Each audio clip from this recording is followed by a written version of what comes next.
weekend series.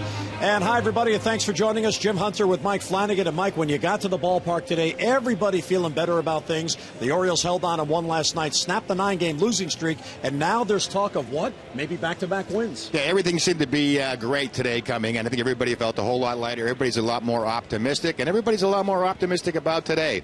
You know, after that game last night, Simone really showing the other starters the way to do it. It'll just be a question of today if Mitch Atkins can do it. Yeah, Alfredo Simone was fantastic last night. He gave the Orioles exactly what they needed, not only a quality start, but a winning start. He was terrific. A lot of the Indian players talking about it today. 5 innings, he faced a minimum through 5, established that fastball early, pitched incredibly well, and you see how tough it had been, that 0-11 record and the ERA approaching 10 for the other starters. So you always need someone to make it look easy, and Alfredo Simone did it last night. And last night we also got a glimpse as to what bullpen depth can do for you. Kevin Gray came on. It was a non-save situation. He promptly walked 3 batters, all of whom scored. But what an asset it is to have Michael Gonzalez down there just in case. Yeah, who's had a closer history, and you have to go all the way back to last April for his last save, so about 60 appearances in between. First save against the Rays going back to that opening series, and last night, very tough out, and GRADY, SIZEMORE, Derek Lee, who had a terrific night defensively, but it seemed so easy once it was all over, but it was not an easy night.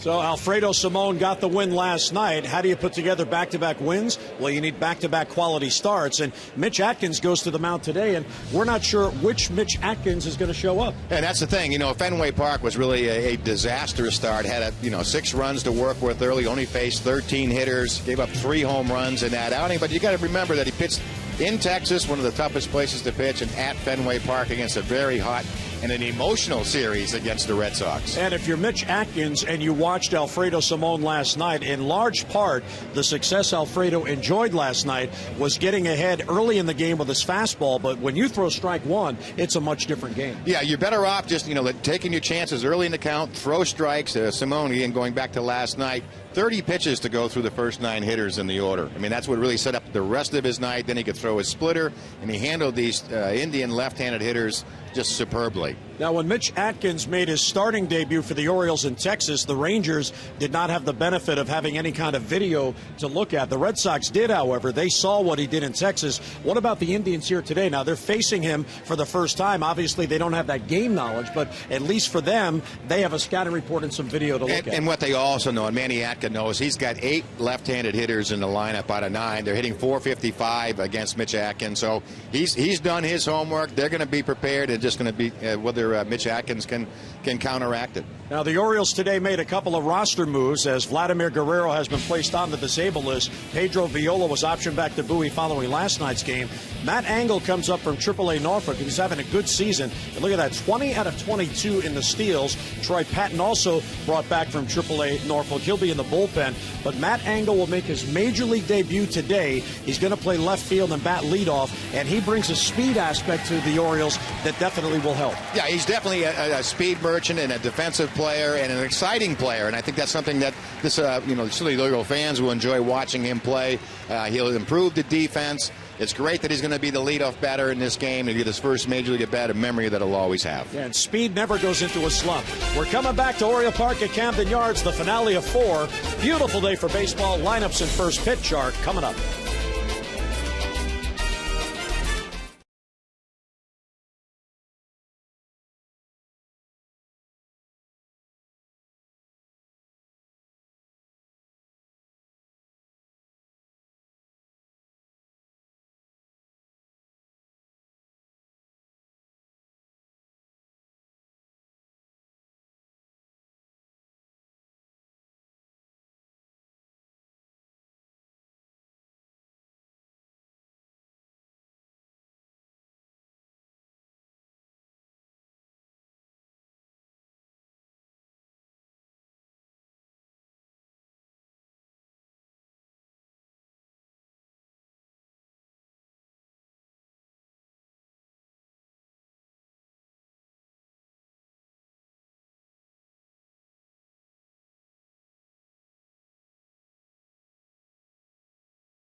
Southwest Airlines. Southwest Airlines new Rapid Rewards, unlimited reward seats, and no blackout dates.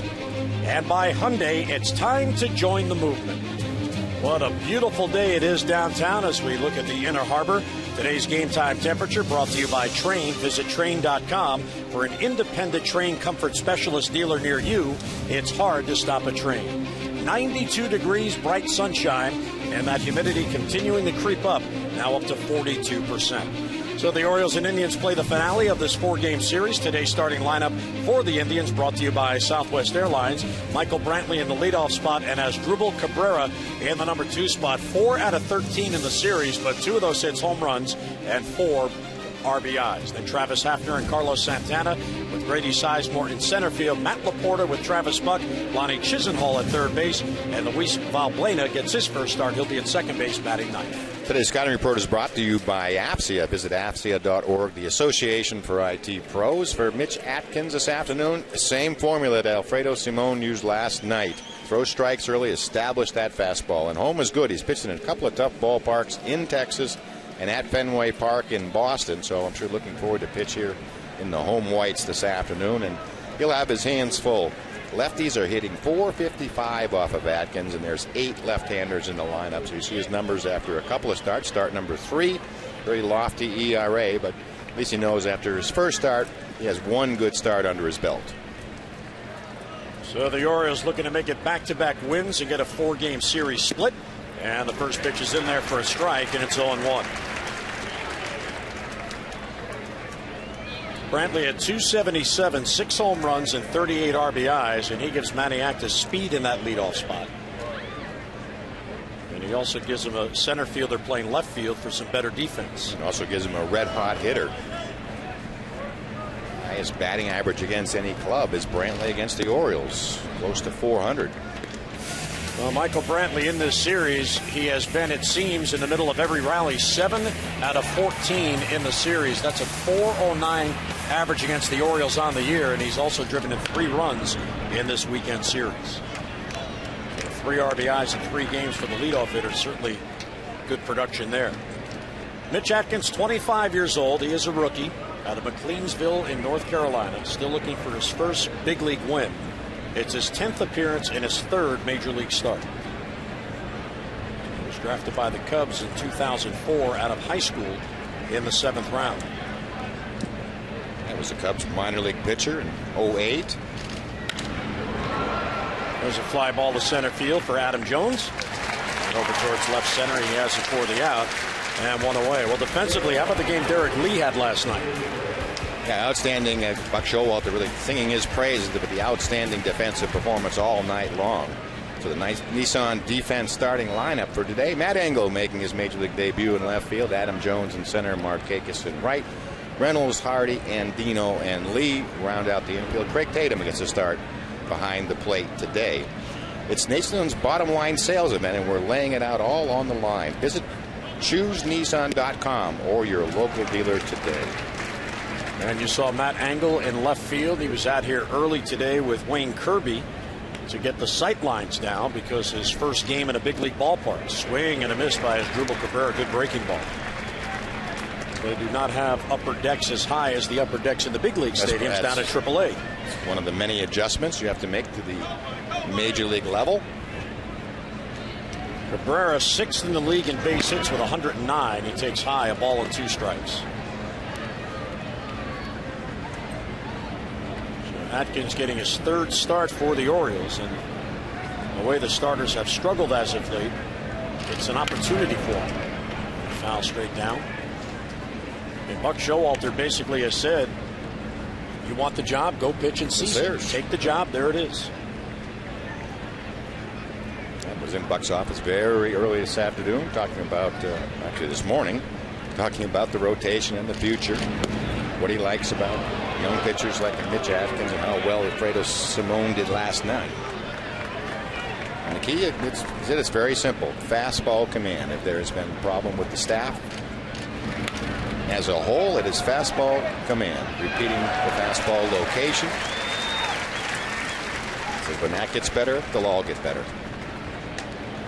Well, we saw with Simon last night, he was fantastic with his control. Very low pitch count, consistently getting ahead of hitters. There's the 2-2 swing and a miss. He got him. Cabrera chases high, and he can't reach it. Strikeout for Atkins and 2 away.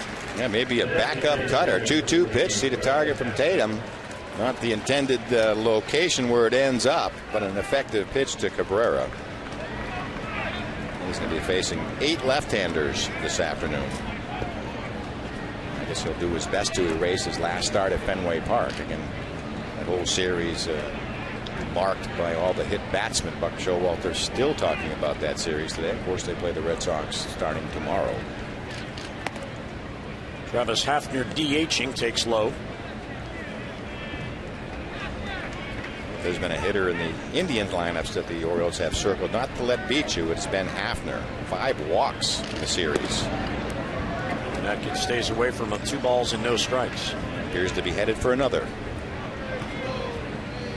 While the Orioles made 2 roster moves for today's game, the Indians made 1 because they needed to get Genmar Gomez, who will start today on the active roster. As Hafner hits it deep to right center field. Jones, a long run out there, way back, and that ball is gone. So Hafner got one out over the plate ahead in the count, and he didn't miss it. His 9th home run gives the Indians a 1-0 lead.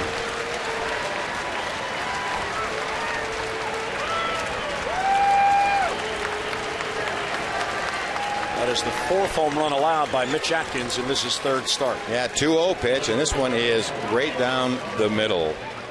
And reaching on the fastball location. And that is very poor location to a hitter such as Travis Hafner. And that's why they have pitched around him the whole series. Here's Carlos Santana, the switch hitting catcher. He takes outside. Manny Acta has a lot of left-handed batters on his roster, so it's not surprising with so many, but managers like to look at the trends in the numbers, and even though Atkins had made only 2 starts, the left-handers were hitting .455 against them, so that's a number that's pretty difficult to ignore if you're Manny Acta. Yeah, it jumps right off the page. This one's hit deep to right field. Will it stay fair? It is hooking back, and it is fair. It's a fair ball. Hunter Wendelstedt, a late call. Right down the line, Buck Showalter's going to come out and argue this. It looked like it was hooking back foul, and Hunter Wendelstedt waited, and then pointed fair. And it was hit so high and really so far, it is difficult from our angle to tell. Now, this is one of the types of plays that is reviewable. The umpires are going to huddle. Buck Showalter waiting, and they're going to go look at the video to see if it was fair or foul, if they have a view of it that may overturn the call. Yeah, this may be the most difficult one to call, that is so high and so far. And so if you're review it. Buck Showalter, this is all you can ask for and hope for, is that if you believe it is foul, if they look it over just to make sure. The video is right inside the tunnel there. There's a monitor that they'll look at. And again, from our vantage point, very difficult to tell. Well, that looks foul to me, but then again, it's where did it go by the foul pole? Because if it goes by the foul pole, that's why on the fair side, I mean, it's a home run. That's why you have to be lined up right down the line to be able to make this call, as the first base umpire was. And it's just the question, a lot of times you can use the foul pole as a barometer. If you see it cross in front of it or it goes behind it, it's pretty easy to tell. But that one, I'm sure that ended up on Utah Street. So 3 of the 4 umpires reviewing it. Bob Davidson is the crew chief of this crew. Hunter Wendelstedt, who made the call, and Brian Knight, the third base umpire, are all looking it over. Chris Conroy, the home plate umpire, is staying out on the field. So it's either a foul ball or it's a 2-0 Indians lead. Yeah, it's either a long strike or 2-0.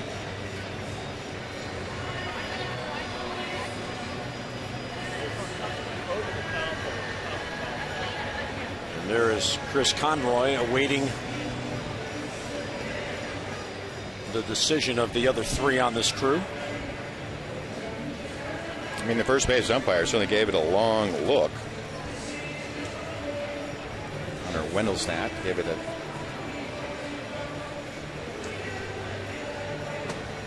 well, they're obviously giving a pretty good look, so it's somewhat questionable anyway. It's not clearly defined as fair. Well, here's the ball sailing out. It's a question of where it went by that pole. And you see the fan there looking at it, wondering if it might hit the warehouse.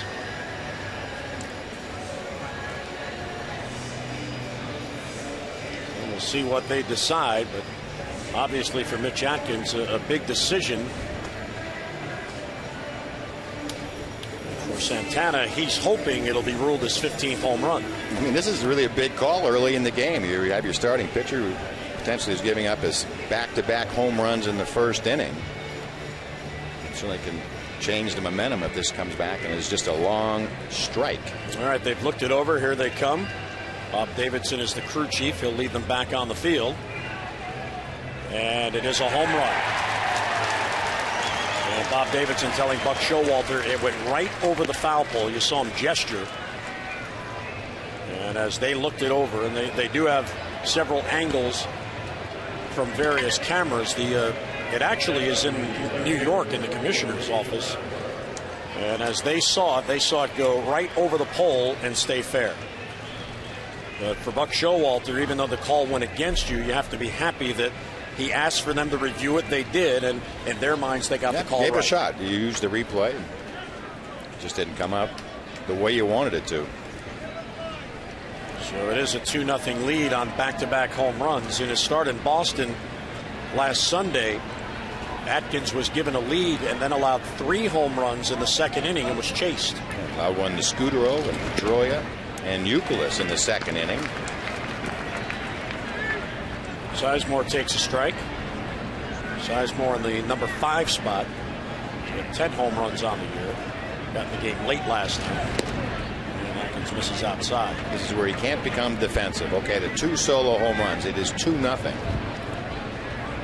Can't get away from your game plan. You have to get back into the strike zone. Strike, and it's 1-2. Well, it's a warm day, and the ball's going to carry. As we've already seen 2 hit out. Well, it will carry if they're in the middle of the plate. Just off the plate outside. Atkins thought he had strike 3. A lot of breaking balls now being featured since the back-to-back home runs. 1-2 pitch. Just trying to nip that outside corner. 2-2 on Sizemore. Base is empty. And there's a bloop down the line, and that's going to fall in for a base hit. Matt Engel quickly over to get it. They'll fire towards second base, and it hits Sizemore. The ball got past Andino, and it hit Sizemore as he was sliding in. Well, it looked like Matt Engel was going to get his first assist in the major league level before he gets his first at bat. Quickly over to pick it up, bare hands it. Watch this throw. It's a one-hopper. Andino just misses it. So it looks like he was playing the throw a little casually, and looks like it hits Sizemore right in the chest as it goes by. Well, they definitely had a play on him if Andino gloved that. He just missed it. So Engel showing a real good arm there and an accurate throw. That's one hot throw. Andino just misses it. See him sliding right there in the chest. Shows you that Andino put the phantom tag on.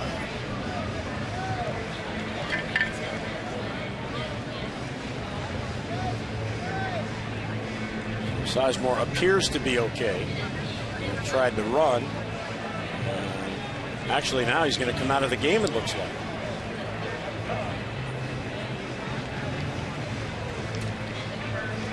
So the Indians lose Grady Sizemore in the first inning after a 2-out double.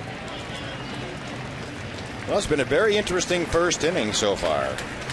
Having a base runner have to lead the game by a throw. We've had a replay on a home run call.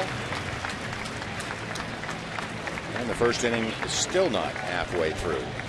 So Ezekiel Carrera will come off the bench, and he'll take over for Sizemore and play in center field.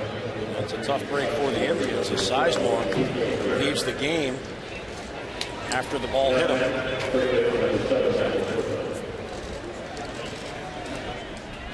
So Sizemore will leave, and here he is running around first.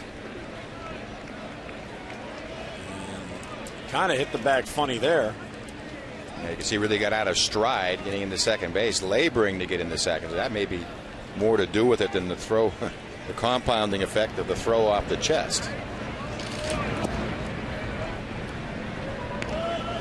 So the Indians go to the bench here in the first inning. Their bench today has 5 men on it, now -1 with Cabrera in the game. Yeah, so they just stick another left-handed bat in.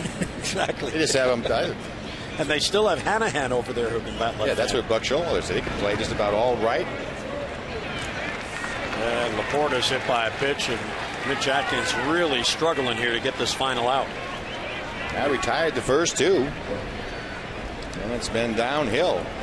Two-seam fastball just takes off right in the rib cage of LAPORTA. Ricadero will make a very early visit.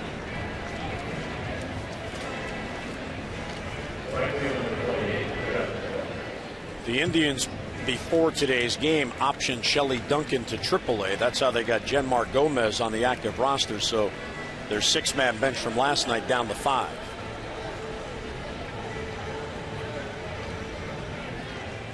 And the Indians, when they get to Minnesota for tomorrow, they have a doubleheader. So they'll have to make another roster move. It really is amazing how many moves the clubs have had to make. You know, usually through the All-Star break, it seems like everybody gets healthy, everybody gets back. The Orioles have had plenty of moves, as has the Indians, just trying to get back to full strength. They'll have Fausto Carmona coming back from the DL. He'll pitch the night game of that day-night doubleheader, but they haven't announced the starter for the first game because that starter's not on the team. And there's a ball hit towards the hole, off the glove of Andino. That's a base hit. Rounding third is Cabrera. He'll score easily as Markakis plays it back in. So the Indians strike for a 3-0 first inning lead on an RBI single by Travis Buck. That would have been in a slight over. This one off the glove of Andino, and it tips it. So Markakis has to chase. And again, right in the middle of the plate. Well hit off of the glove of Andino.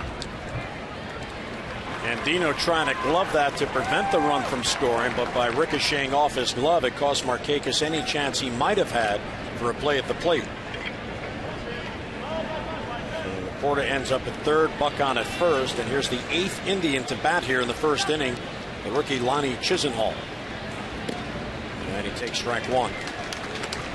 What always makes this so difficult, when you face just about the entire order in the first, you start flipping it over, and those same tough hitters will be coming up if you get through this inning in the second.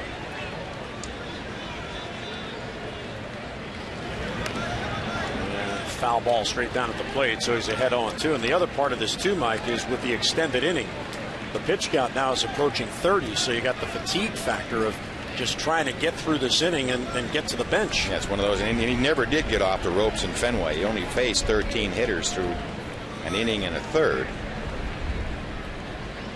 0-2 on Chisenhall. There's a pop-up foul wide of third. Reynolds can't get there, and it bounces up into the stands for a souvenir. So go back over his last couple of starts now in 2 innings. He has faced 20 hitters.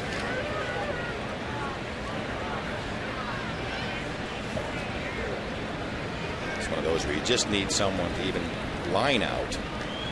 Right here, he needs to make a good pitch 0-2. Runners on the corners with 2 down. And he stays away, and Chisenhall doesn't chase. Yeah, I tried to catch that outside corner with a backdoor breaking ball. But again, if you don't have fastball command, that 0-2 count many times will not be an advantage. There's the 1-2 offering, a slow roller towards third. Tough play. Here comes Reynolds. He throws on the run. He got him. Nicely done by Mark Reynolds. And the inning finally comes to a close. Indians send 8 to the plate, score 3. 3-0 Tribe. Birds coming up in the first.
First, Birds lineup brought to you by Southwest Airlines. Matt Engel will make his big league debut. He'll lead off, then J.J. Hardy and Nick Markakis.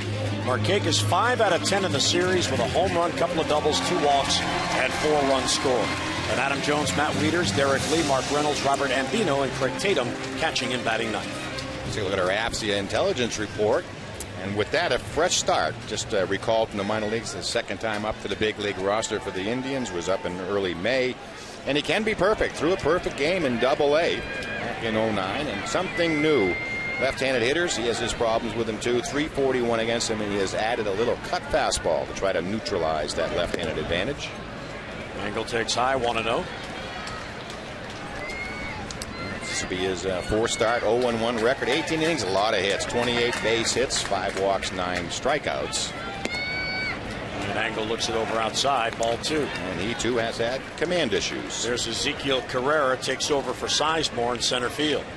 Interesting defense for Engel. They're pinching in on the corners and very shallow in center and left. Already having a scouting report. And there's a strike. So you call down to Columbus and you say, hey, when you played Norfolk, what about this Engel kid? That's the way it works. So the reputation is a patient hitter, works the count, a lot of speed, not a lot of power. And then a foul back, 2-2. Engel really was swinging the bat well. 326 in his last 10 games for the Tides. And he makes his big league debut at the age of 25. He is a native of Columbus, Ohio. He played at Ohio State in Columbus, so he's facing the Ohio American League Major League team in his big league debut. 2-2 as a tapper towards the middle. There's Cabrera, and that throws on the run again. Engel and 1 away. Engel retired for the first out. Let's take a look at our Nissan defense this afternoon. Brantley will be in center, already a replacement in center. Carrera will be in center for Grady Sizemore. Travis Buck will be in right. Chisenhall at third. Cabrera at second, or at short, excuse me. And Albuena at second. LAPORTA at first. Carlos Santana back behind the plate today. There's J.J. Hardy in the number 2 spot. With Engel here, but Showalter dropped him down 1 slot, and there's a strike on the outside corner. That's what Buck was talking about today. Where would Matt Engel hit on a championship team? I thought it was a nice way to put it. That he would lead off. Hardy swings and misses, no balls and 2 strikes. Genmar Gomez, 23 years old. He's out of Venezuela. The Indians seem to have cornered the market on Venezuelan players. 0-2 to Hardy's fouled off. He was signed when he was 17 years old in 2005 and really earned his way to the big leagues, Mike. 126 minor league games and 124 minor league starts.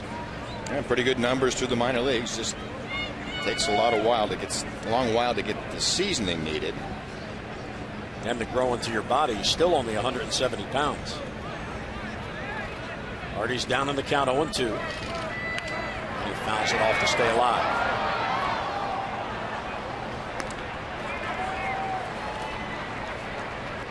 Orioles snapping their 9-game losing streak last night. So a chance to make it back-to-back wins.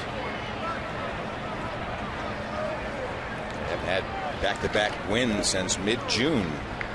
June 19th against the Nats in the final game of that series, and then June 20th in Pittsburgh, the first game of that series.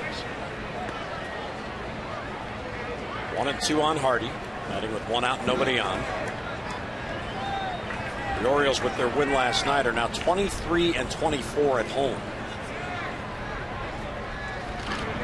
Outside 2-2. Gomez, good stop, but again, the questionable command. Something that both starters will fight this afternoon. His last major league start was in May the 5th. He pitched to a no decision against the Athletics. 2-2 on Hardy. And he got him. Off-speed pitch. Hardy couldn't reach it. 2 men down. Now he'll throw a slider in this 2-2 count. Santana sitting on the outside corner. That's close enough to get Hardy to expand the strike zone.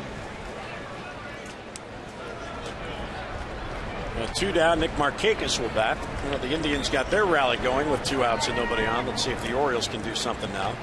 Markakis, their hottest hitter at the moment, brings a 9-game hitting streak into the game. And there's a strike.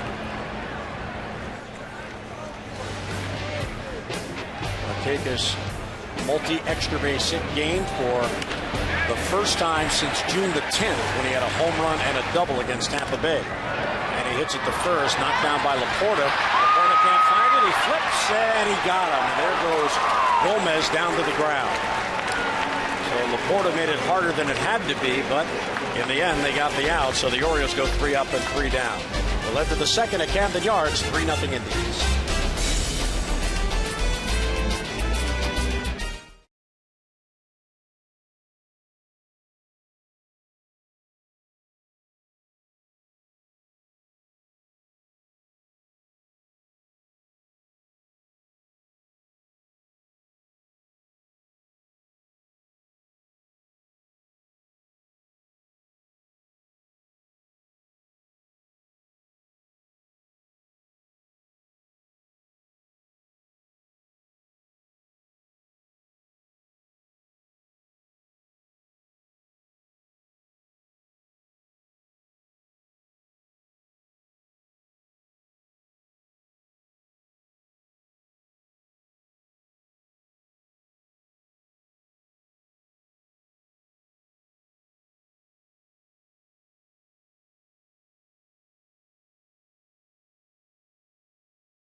For a chance to win.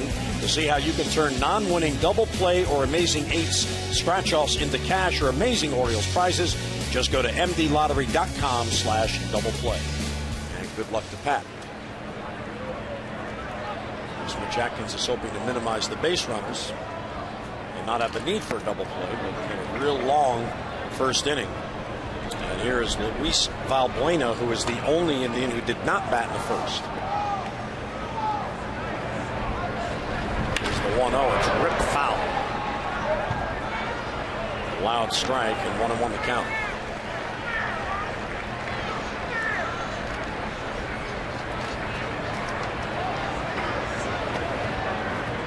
Valbuena playing second base today. Orlando Cabrera is getting a day off. Down and in. This is just his 4th game with the Indians. Former starter on this team.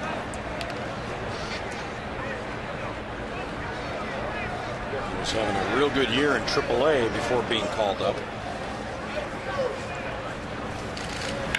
Hard hit ball, base hit right field. So Mitch ATKINS allows another base hit and the leadoff man on here in the second. Yeah, right back in the stretch position. Now at top of the order flips over again. The Orioles have a 9-man bullpen. However, Brad Bergeson was one of those listed there, and he's expected to start tomorrow. So it's an 8-man pen with Troy Patton replacing Pedro Viola.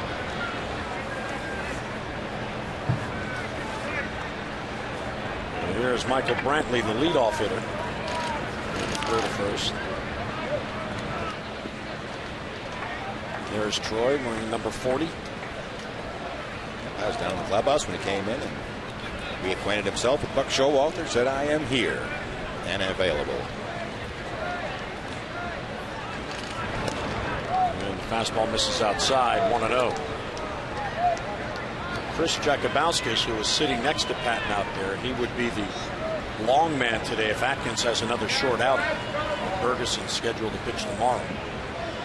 The other thing Atkins has to be careful of here. There's Chris with Troy Patton in the pen.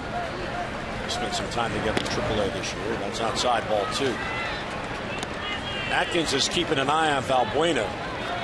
But when you have this umpiring crew, you have to remember Bob Davidson loves to call balks. And he's going to have to be very careful as to his move to first base. There's a strike, 2-1. You see Brantley, what he's trying to do is really to hook the ball with Derek Lee holding the runner on at first. Huge hole on the right side. So when you get ahead of the count, you want to be able to take a shot right through there.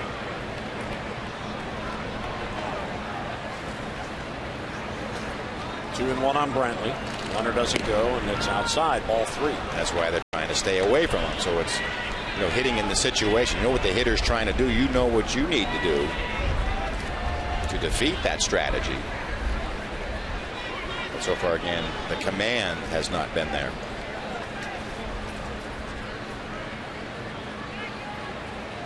Three and one on Brantley. There's the lead for Valbuena. And it's both foul. Look out. Full count on Brantley. Yeah, the only way you could turn on a pitch like that, a 3-1 pitch in, is if you're looking for a fastball. You're looking for something to hook to that right side. Atkins is not missing very many bats here early on. Valbuena with a good lead off first. And a quick throw, and he's back in. Bob Davidson is umpiring at second base today. He's just off the bag at second, so he's got a real good look at Atkins. And he watches like a hawk. He really does look for the maybe the minutia. Runner goes on 3-2, and it's fouled off. You usually will see something in a series where he's umpiring that's a little bit out of the norm. We had the call the other night about going to his mouth and adding the ball. I mean, things you don't see every day.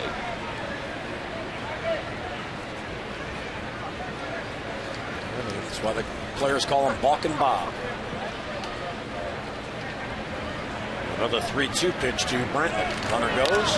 High fly ball to center field. Adam Jones has a play. And he has it for the out, one away. Valbuena back to first base. Well, don't forget about the Red Sox coming to town. Begins tomorrow, a 3-game series. Night games on Monday and Tuesday. Afternoon game on Wednesday. And on Tuesday, don't miss Ollie's Bargain Night, presented by Ollie's Bargain Outlet. All upper reserve seats are just $9. For your tickets, 888-848-BIRD or visit Orioles.com. Atkins gets the first out. And here's ASDRUBAL Cabrera, the Indians' all-star shortstop.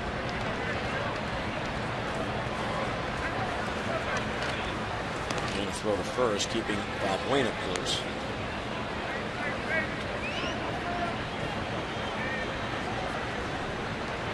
ASDRUBAL Cabrera started for the American League in the All-Star game, the first Indian to start at shortstop since 1948. Breaking balls low, 1-0. Lou Boudreau was the American League starter in the 48 game, and then ASDRUBAL Cabrera this year.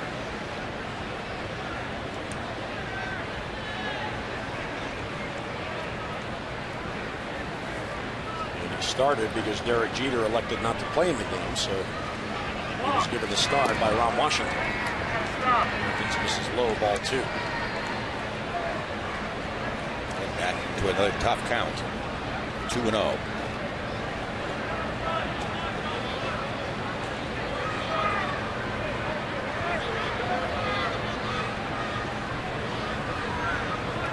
Valbuena edging his lead off first.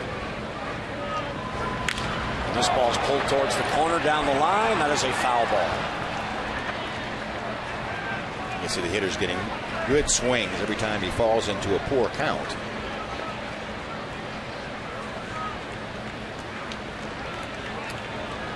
We're checking his third base coach, Steve Smith. 2-1 count to see if a play might be on. There's Steve. Atkins already is at 45 pitches through an inning and a third. And again, a toss to first.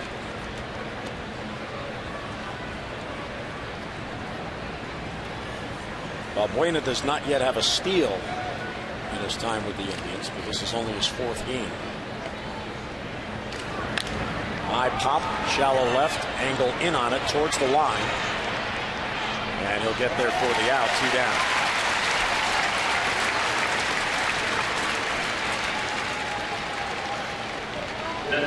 Balbuena in AAA this year had just 3 steals. I think he's one of those runners that looks like he's going to go, but it's probably not going anywhere. With all these left-handed hitters in the lineup, it's almost as much of an advantage to stay at first. The 2 down. Here's Hafner, who got the rally going in the first when he got ahead in the count, got a fastball and hit it out.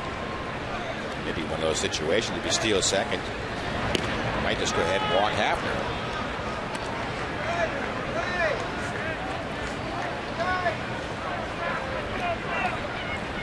The Orioles don't have a day off until Thursday, so you don't want to overtax the bullpen. Atkins does not seem to be on his game here early on, and you wonder how long Buck Showalter will go before somebody begins to get loose. I mean, it's just the poor counts. 2-0 once again. And again, you're going through the good hitters. You just keep just the last couple of hitters that dodged a major bullet, had good swings, and then really got themselves out. 2-0's outside, ball 3.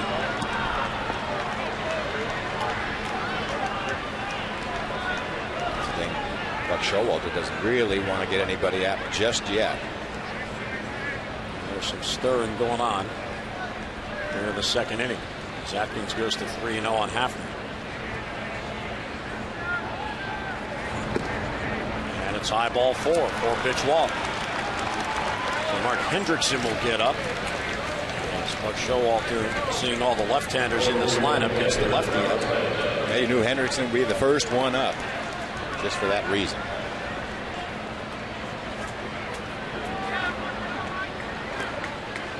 Showalter anxiously looking on to see if Atkins can get the final out here in the 2nd. It's still a game. The Orioles still have 8 more at-bats. So 3-0 game, they're in it, but you don't want to see the Indians put another crooked number up with 2 men down.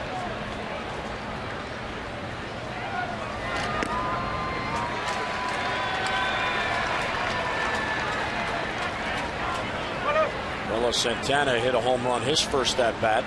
The play was reviewed as he hit it right down the line and ruled a fair ball.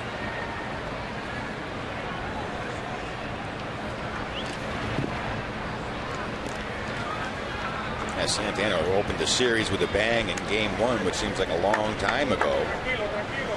Homered in the 1st inning, a 2-run homer, had a double a 2nd time up. Then the Orioles really quieted him down over the next couple of games until today, that another 1st inning homer.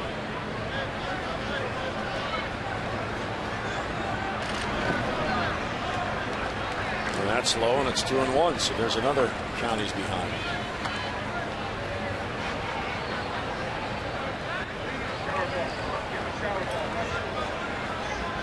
Now 53 pitches thrown already, 29 strikes, 24 balls.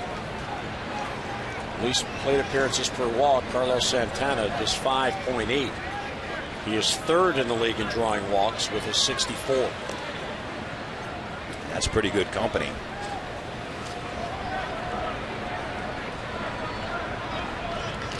Swing and a miss, 2-2. The Orioles came into this game having allowed 186 runs with 2 men out in an inning. Most in the American League, and the 3 Cleveland scored in the 1st inning all came with 2 down. They're trying to add to that here with their cleanup hitter Santana at the plate. 2-2 with 2 down, 2 men on. And a foul ball. Yeah, we figured it out. It was like 40% of the runs. 40%. And that's an extraordinary number. Last night they scored all 5 of their runs with 1 out in the inning. So that total didn't change. That is a number Buck Showalter knows has to improve to be able to compete more consistently. 2-2 swing and a miss. He got him. Off speed pitch and Santana out in front. So a walk, a hit, 2 men left, mid-2nd at Camden Yards. The Indians with a 3-0 lead.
Well, slugging percentage with the bases loaded in the American League, the Indians at the top of the list at .623, and the Orioles are fourth at .492.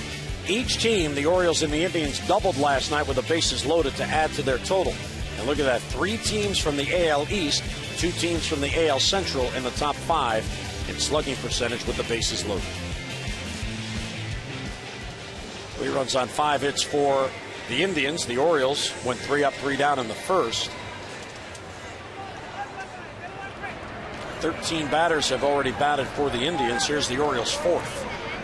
Adam Jones will lead off, batting cleanup today, then Matt Wieters and Derek Lee. And the good news, too, very much in the ball game. They haven't got to Gomez as of yet. But you figure they're going to score some runs. Adam Jones in the cleanup spot. He has been a run producer, 5 RBIs over the past 2 games, and he's accounted for 8 runs in the series by also scoring 3 himself. High fly ball, deep left. There it goes. Adam Jones gets the Orioles on the board. It's a 3-1 game. Welcome to the cleanup spot, Mr. Jones.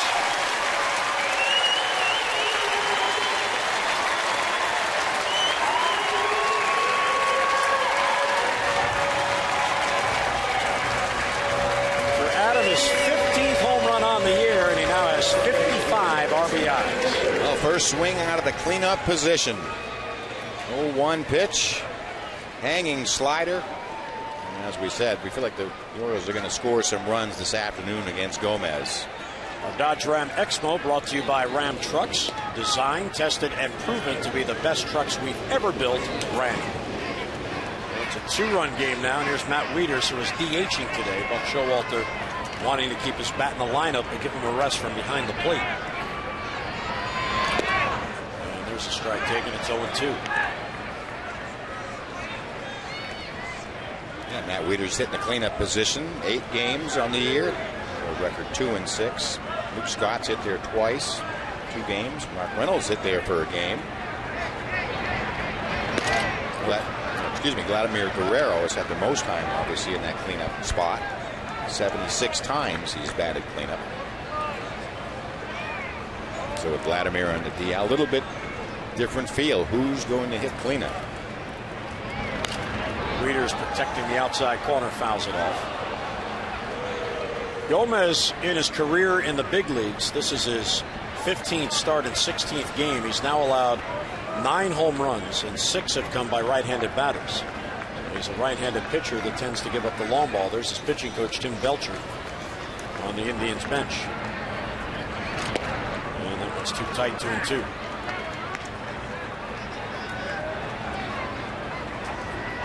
Chris Conroy is showing early on here that he is a hitter's umpire.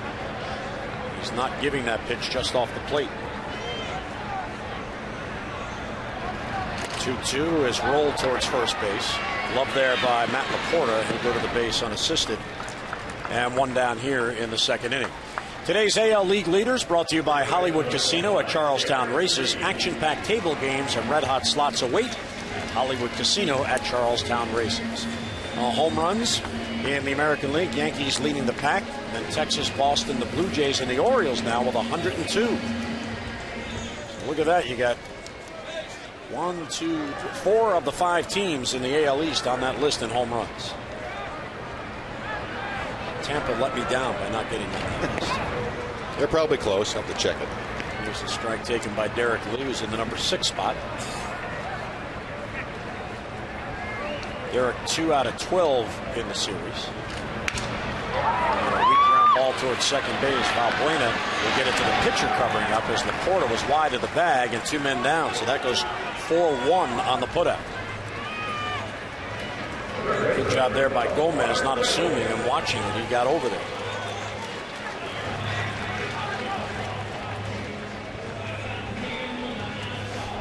I just looked it up. Tampa Bay has 91 homers for your list, so they're not that far off the list. Everybody in the East would be on it. So 2 down now. Here's Mark Reynolds.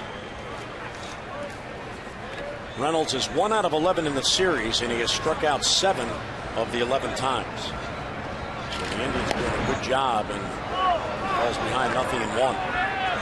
really been a steady diet of those sliders. A lot of low arm angle, especially out of this Indian bullpen.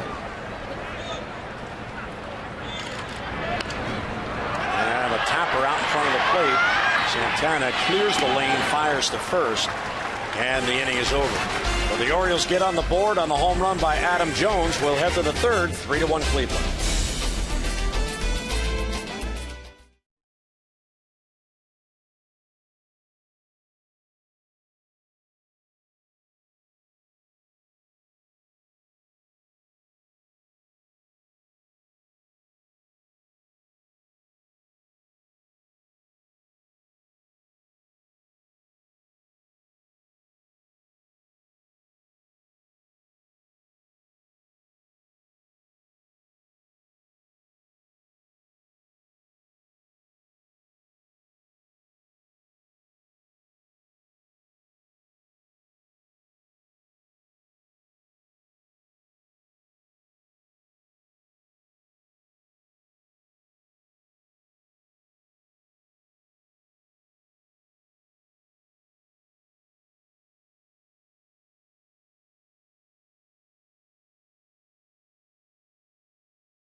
Rewards, unlimited reward seats, and no blackout dates. And by Land Rover. Nice day at the Inner Harbor on this Sunday afternoon. Orioles get on the board on the home run by Adam Jones, so it is a 3-1 game. Which Atkins will look for another shutdown inning here. He did allow 2 base runners in the second with no more runs. And there's a foul straight down to the plate. Ezekiel Carrera, his first at-bat, he took over for Grady Sizemore, who left the game in the first with an injury after a double. Awkwardly went around first base and then was hit by the throw by Matt Engel as he slid into second.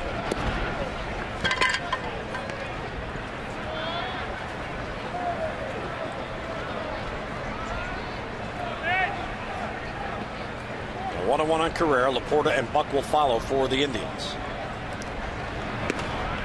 Tie 2-1.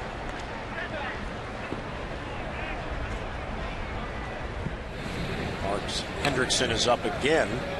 He was up last inning and he is getting loose to begin the inning. Towards the middle, there's Hardy. He'll get it to first to get the speedy Carrera and 1 away in the third inning. Well, the Birdland tradition will return on Friday as the first 25,000 fans 21 and over will receive an O's camouflage floppy hat presented by Miller Lite. Don't miss this annual fan favorite as the Birds host the Angels at 7:05. Get your tickets in advance and save. Call 888-848-BIRD or go online at Orioles.com.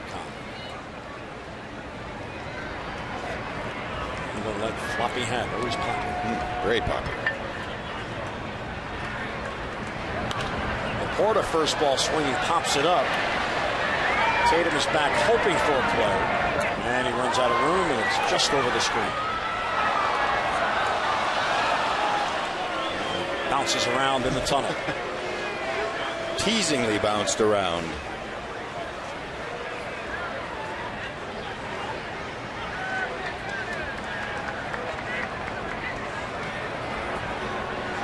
No balls and 1 strike on LAPORTA.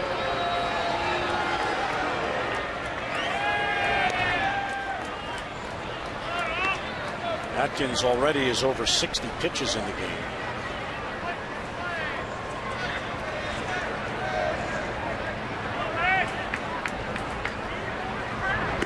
Curveball bends in there for a strike. Good pitch there. He had LAPORTA fooled. One of those front door sliders.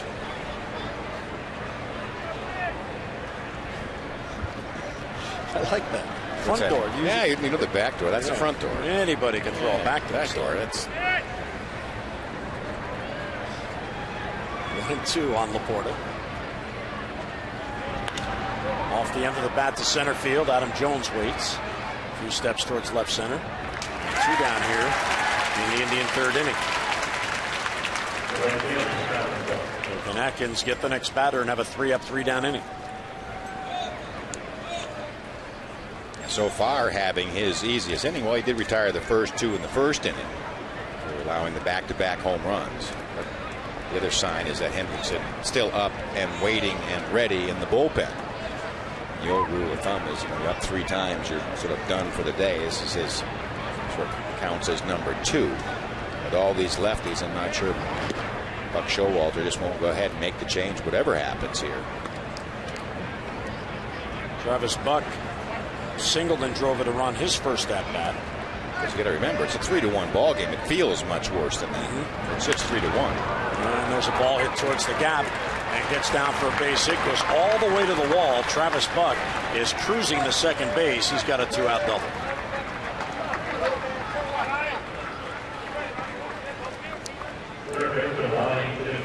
Hendrickson is ready. He's no longer throwing, but he's ready. Oh, he's warm. He's up. Low, again, middle of the plate. Again, that command. I know Buck Showalter is talking about when you go through minor league statistics, too. It's, you know, if they're throwing strikes at the AAA level, and, you know, how does that translate to strikes at the major league level? Are they in the middle of the plate? Are they in the corners? Can he get people out when he's behind in the count? Can he make quality pitches? This is down and in the Chisenhall, 1-0. It's more than just the statistics will tell you.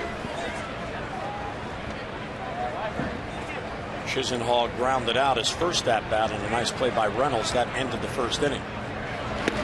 Here's a strike taken, 1-1.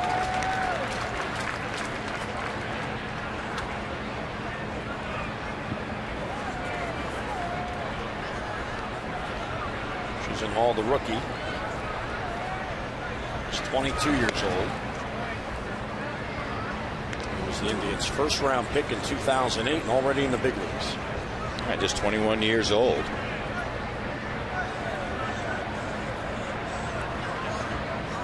Another favorable hitters count, 2-1.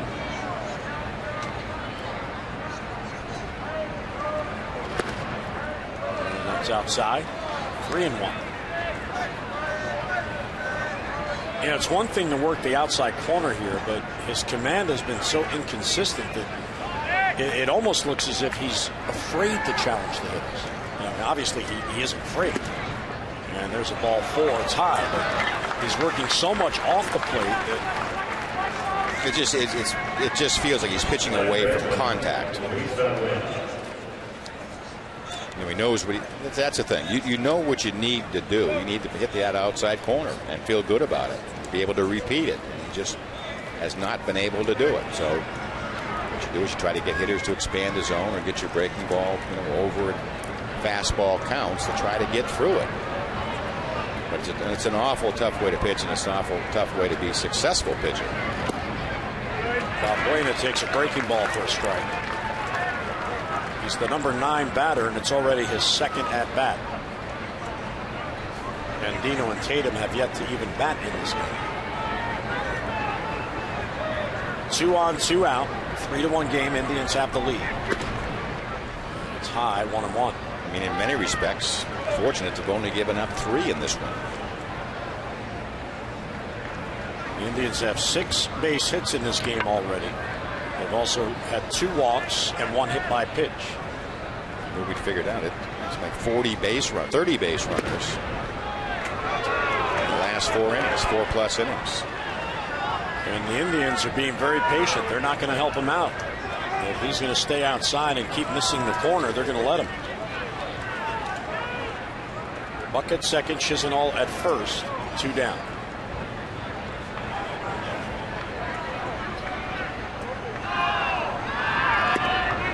Breaking ball gets him back in the count at 2-2.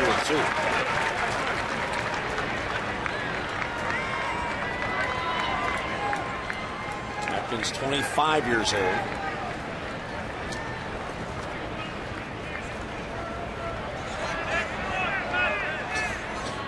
0-2 with 2 men down. And he fouls it straight back behind the plate.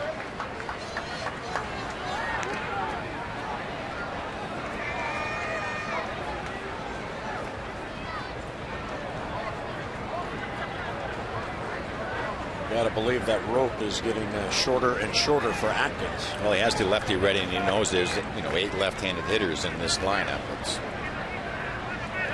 Again, the game is close. 2-2, and he got him. Off-speed breaking ball down and away, and Valbuena swings through it. So a double a walk and 2 men left, mid-third at Camden Yards. The Indians lead it 3-1.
TVs and more.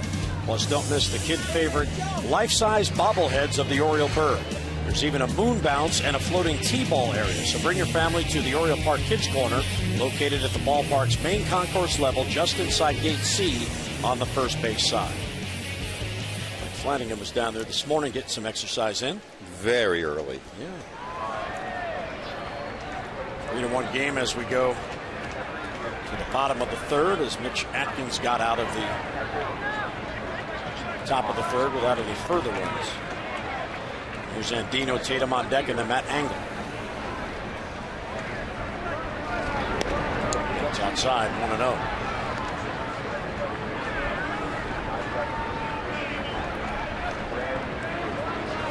Andino's 0 for 4 in the series. He has 6 hits over his last 8 games. Breaking ball too tight. 2-0 the count.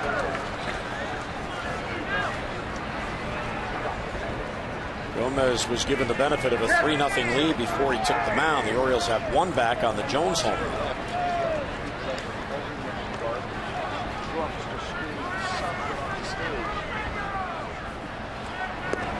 And there's a strike.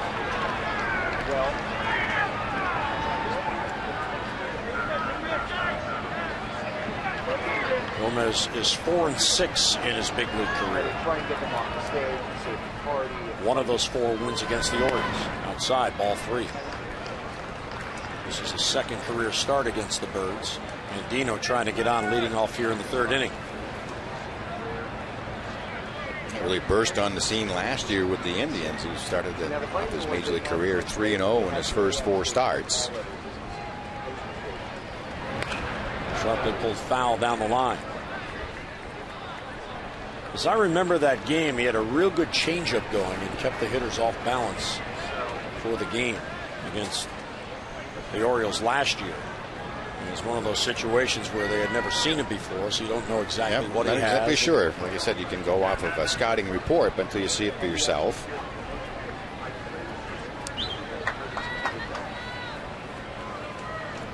full count on Andino. Robert leading off in the Oriole third. And a fly ball to right. Right there is Travis Buck. And he's got it for the first out in the third inning.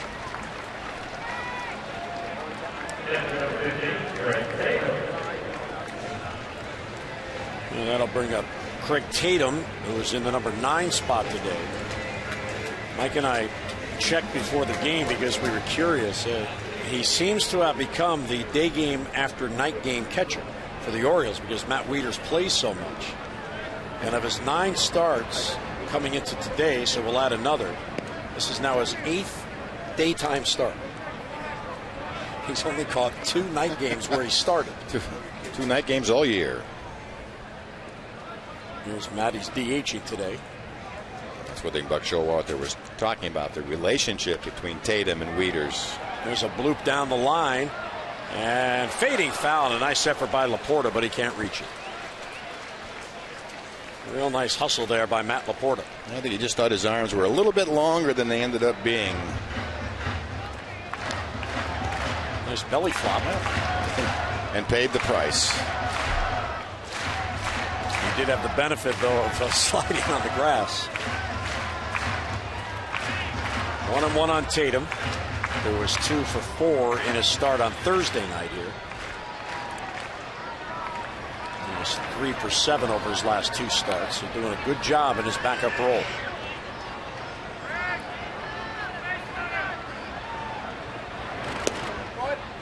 He hits it over low, 2-1. That really does nice. He's terrific catch and throw back up. He can sit again long periods of time and give you an outstanding game behind the plate. It's not the easiest thing to do. And there's a strike taken on the corner, 2-2.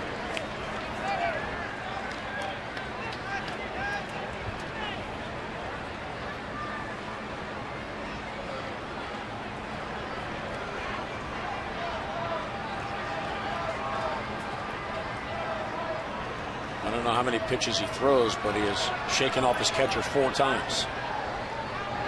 2-2 is line foul. A lot of times it'll shake location if you get a fastball, yes, away, no, in, no, curveball in, no, away. A souvenir on this Sunday afternoon. See the ricochet, and then you just okay. Look what I got. All right. Good choice in seating. Liner to left and hangs up for Brantley, and he's got it for the out. 2 down. A hard hit ball, but right at the left fielder, so Tatum's retired.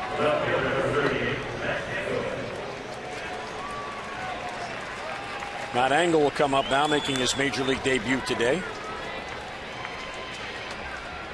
He grounded out to shortstop his first at bat.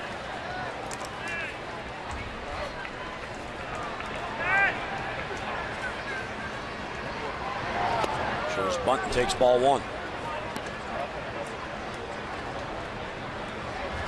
And if nothing else, he definitely has the Indians' attention. There's Hendrickson still getting loose, so it looks like he'll probably come on in the 4th. Yeah, very shallow in the infield for Engel, and very shallow in the outfield. And a hard hit ball, but right at second base. Valbuena down on the knee. He'll get up and get it to first. And Genmar Gomez has a 3-up, 3-down inning. We'll head to the 4th at Camden Yards. 3-1 Indians.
First of 4 historic confrontations between 2 future members of the Hall of Fame. And in 1969, Metropolitan Stadium, Gold Glove pitcher Jim Cott commits 3 errors. How'd that happen?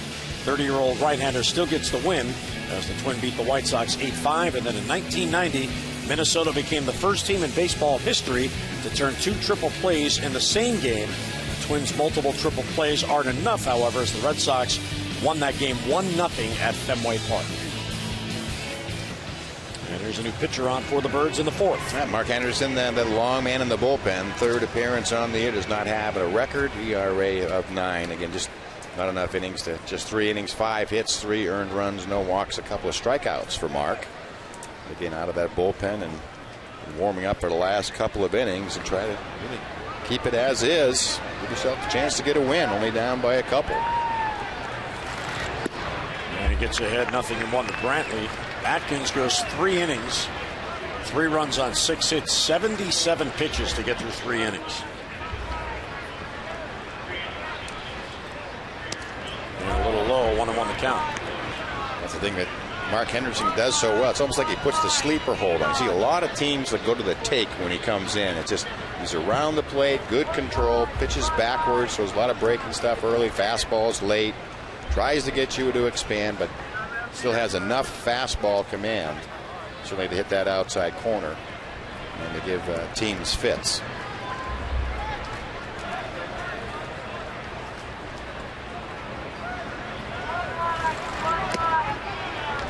Ate him up there inside, 2-2 on the swing and a miss. That was an 82-mile-an-hour fastball that just locked him up. But he does, you can see a lot of hitters stepping out. Gets the hitters thinking, guessing what to look for. You don't want to get into that thinking. Bounce it towards first. Derek Lee will backhand. He'll get it to Hendrickson. Races on, and Hendrickson just beat Brantley to the bag. An outstanding hustle there by Brantley, and 1 away in the 4th. Yeah, pretty tall combination. Hendrickson about 6'10". Give me the high target. Right to the glove. Nice feed from Derek Lee.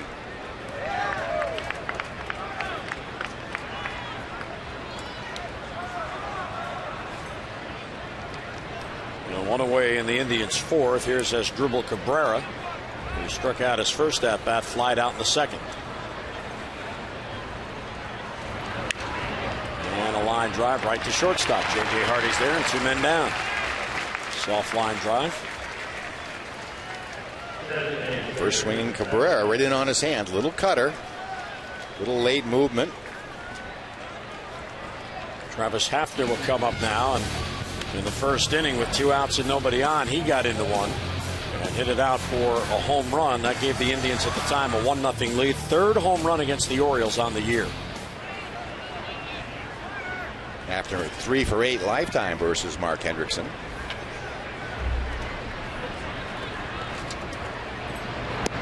And a little low, 1-0. So if you're throwing a fastball at 82, how do we know if it's a changeup? By the grip. By the grip. Outside ball 2. That's the thing, though. You really don't want to throw 86, 87. Everybody hits that. So you want to be over that mark or below that mark. It's something Jamie Moyer did so effectively later in his career. Throw under that 85-mile-an-hour mark. And again, Moyer was very aware of that radar gun, where he wanted to be. It's hard for hitters to gear down. This is easier to gear up for a 98-mile-an-hour fastball. You know what you got to do. You got to be quicker. But how do you gear the bat speed down? How do you really train yourself to wait longer? 3-0 taken all the way for a strike. 3-1 on HAFNER. A lot of hitters ago they call hitting flat-footed. Almost take all the stride and strength out of your legs and just use your hands. It is a timing adjustment. 3-1, swing and a miss, 3-2.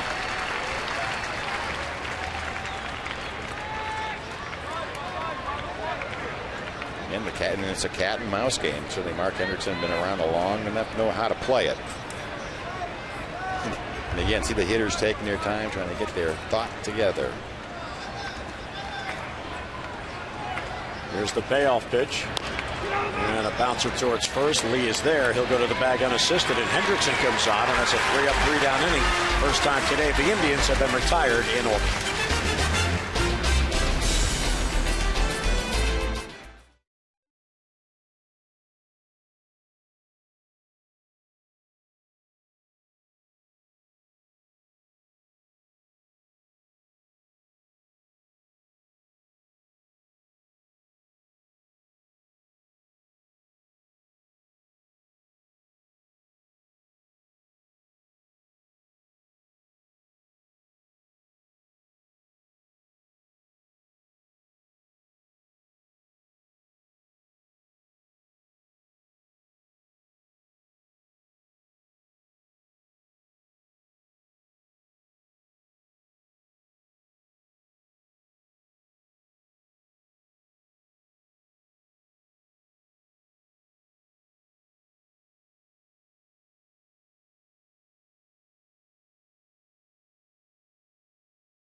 Oriole Park at Camden Yards on this Sunday afternoon. And the Indians with 3 in the first, still holding a 3-1 lead.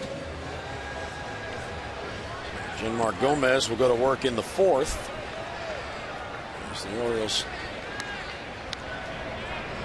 try to chip away at that 2-run deficit. Here's J.J. Hardy leading off. Markakis and Jones will follow. That second time he'll have to go through the middle of the Oriole order.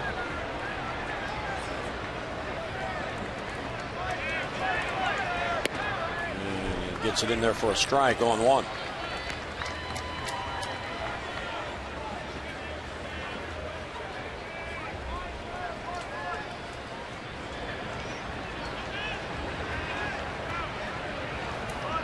Hardy struck out his first at bat. And there's a strike. Hardy didn't think so. That was a pretty good frame by Santana, the catcher.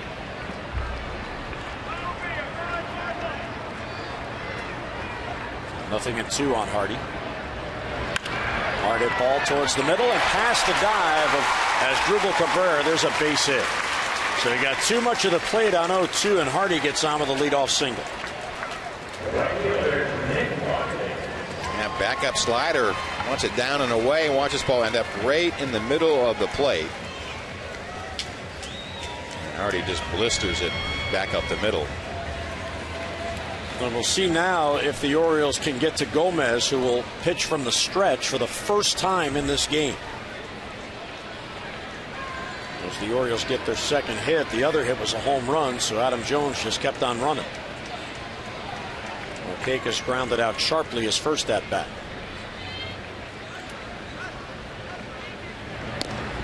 He'll take strike 1. Nick, in his 9-game hitting streak, has 12 hits, 1 home run, and 6 RBIs.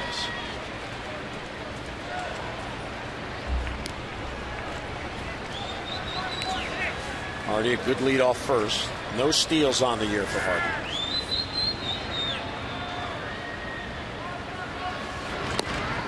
And another strike. So quickly, nothing in 2 on Markakis. Yeah, a couple of his better fastballs, late breaking, just 88 miles an hour, but a lot of movement.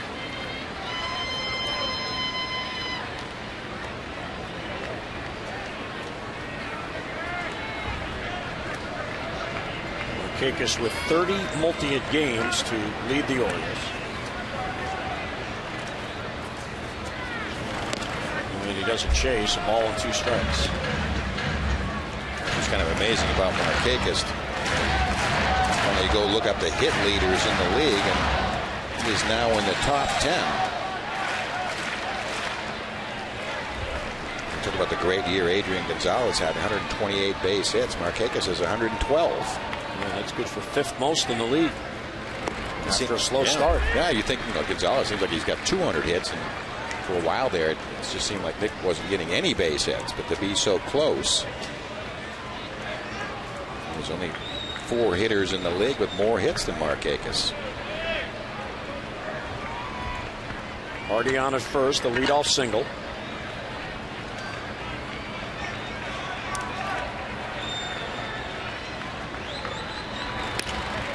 Towards the middle, Cabrera has it, flips back one, back to first, and a double play! Wow! ASDRUBAL Cabrera to Valbuena, back to LAPORTA. What a play by ASDRUBAL Cabrera. Well, he's made some sensational plays in the shortstop position this year. Watch his blind throw back to second base. Very accurate throw, and again, he makes many a highlight reel. He's made barehanded plays, backhanded flips, again, blind toss to second. Boy, is that a major league play?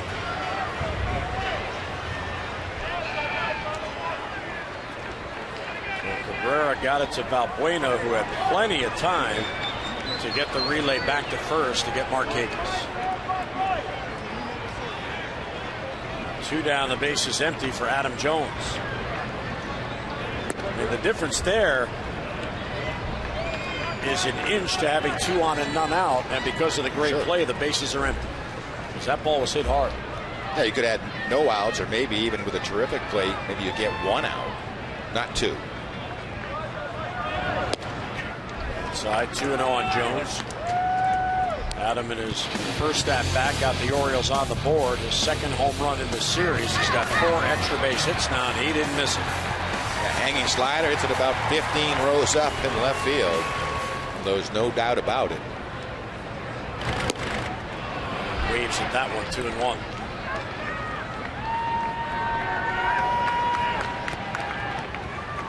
Gomez has allowed only 2 hits and the 1 run on that home run by Adam.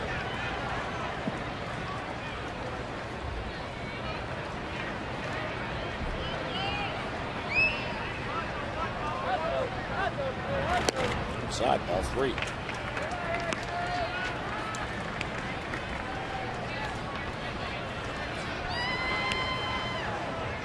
Adam now has 9 RBIs in the last 8 games. And leads the team with his 55.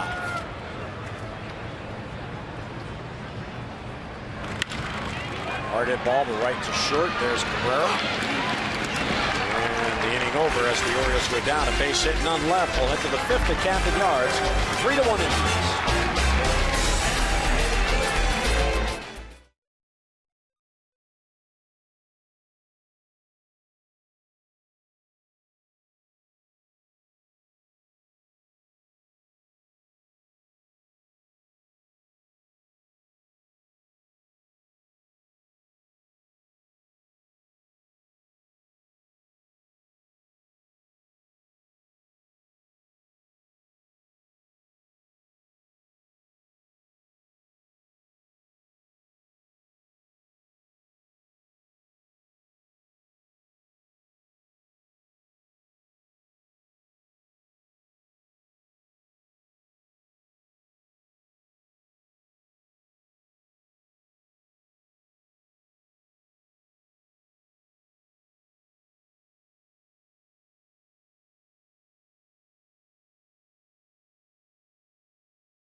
Orioles hoping to come back and even up this series and gain a 4-game split, down 3-1.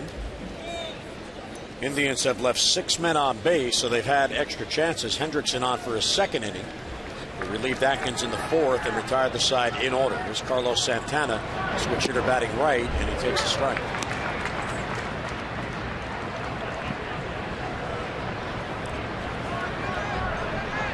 Santana homered his first at bat, then struck out in the second. A little low, 1-1.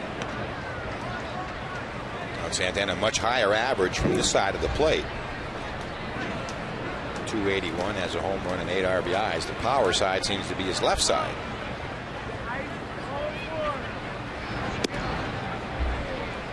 Takes it outside, an off-speed pitch.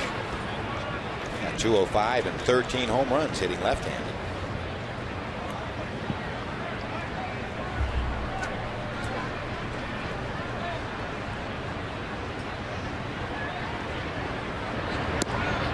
Breaking ball in there for a strike. The hitters are looking over Hendrickson as if to say that there's no way he's going to throw that again, is he? Well, they really don't know what to look for. The good thing about Mark, he gets everything over the plate and usually a pretty good spot. That one breaks it low, ball 3. And even the balls are really intentional. That one there was started off as a strike, go through the zone, but he can pitch to both sides of the plate, can change speeds, has all the pitches.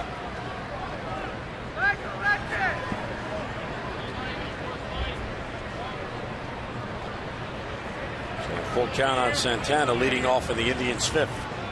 And there's a walk, so Santana, for his 65th time this year, draws a walk. First base runner allowed by Hendrickson. Borderline pitch, gets the call.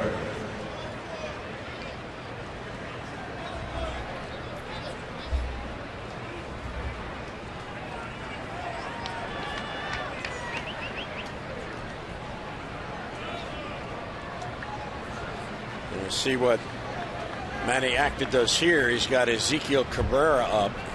Cabrera's a good bunter. Will he play for an add-on run here in the 5th? And he does bunt back towards the mound. Hendrickson has to hurry, and he gets it there ahead of the speedy and hustling Carrera. So the sacrifice successful, doing 1-3. Now you can see that Manny Acta, the Cleveland manager, not very comfortable with just this 2-run lead. He really wants to add on 1 or 2 more. They are one bloop and a blast away from being tied up, and I think he senses that.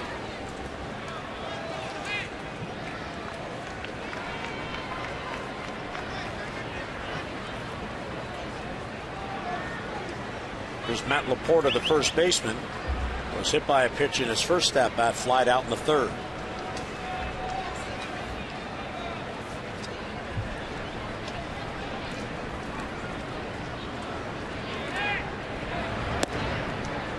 There's a strange feel to this game, Mike, because the Indian side of the scorecard is very busy.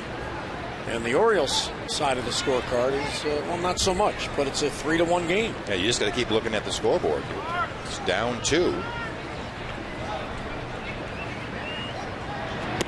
lot of times you feel like you squandered many scoring opportunities as the Indian has. You're not going to get them back.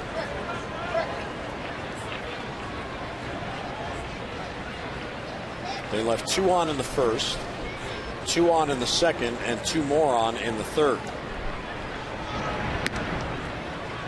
Now behind LAPORTA with first base open, he'll be walked intentionally. It's one of the things when you commit to as many left-handers in the lineup as the Indians have committed this afternoon. You can get sort of locked into this against Hendrickson. I'm sure Buck Showalter is going to stay with this as long as he can. Dribble Cabrera. With his skipper Manny Acta. I've seen highlight films of certainly Cabrera. Barehanded plays, blind plays, and we certainly saw one of his best this afternoon. And here's Travis Buck. Orioles will look for a ground ball to turn 2 and end the inning. First and second and 1 down. Outside, ball 1.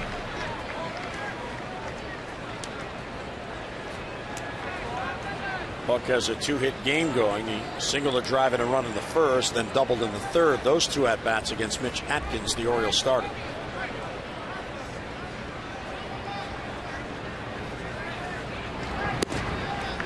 And again, it's slow, ball 2.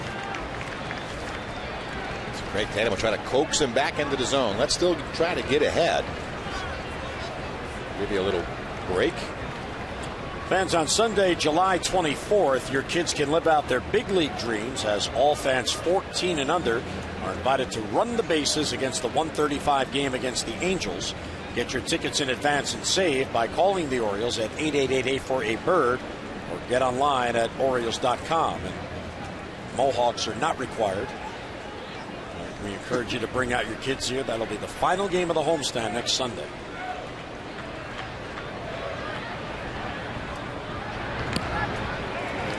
Foul tip held by Tatum, so 2-1.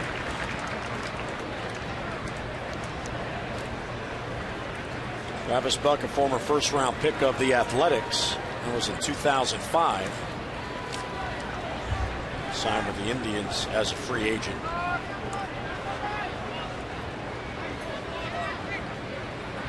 Ground ball towards first.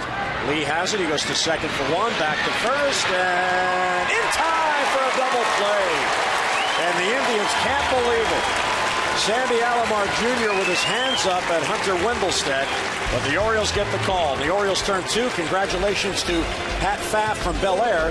She's just won $1,000 from the Maryland Lottery double play contest.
Squandering opportunities. Yeah, they're showing a lot of frustration. I think the Indians, they got the 3 runs early on, had Atkins on the ropes, and seemed like they were going to score 8 or 9 runs early in this game before could get even into the Oriole bullpen. But Hendrickson has come on and frustrating them along the way too. So now it's just really sitting back and waiting for the Oriole offense to come along. Yeah, those add-on runs, especially early in a game, really can bury an opponent. But the Orioles in this game because the Indians not taking advantage of that. So now the Birds got to get a rally going of their own and get some pressure on Gomez. Yeah, they apply a little bit of pressure. I think the Indians are going to regret not scoring more runs early in this one. Yeah, the Orioles only run in this game on the solo home run by Adam Jones, who stays hot. And a little bit different look to the lineup today against Jemar Gomez.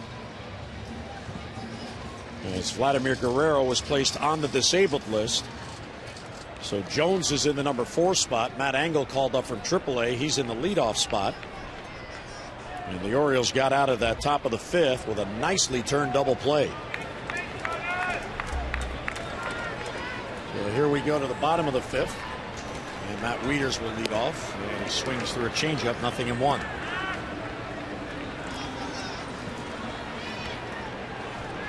Wieters, Lee, and Reynolds for the Orioles here in the 5th inning. Matt grounded out his first at bat. And he takes low, another off-speed pitch.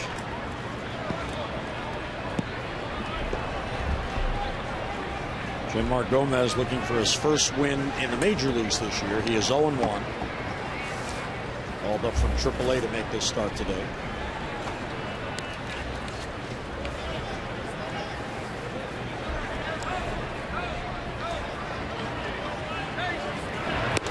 He's in the 5th inning, and he has worked from the stretch to just one batter.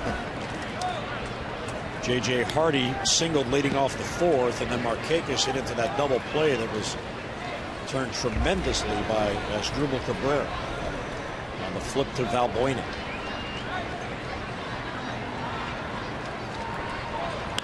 And there's a base hit center field, so Matt Wieters gets on, and just like that, the Orioles bring the tying run to the plate. It's time now for our AT&T Mobility Trivia Fact. Fact number 1, the last Oriole to hit a home run from both sides of the plate in the game did it against Cleveland. Fact number 2, it was Roberto Alomar. He went deep from each side July 25th, 1996. He ended up with 4 runs scored at 11 bases.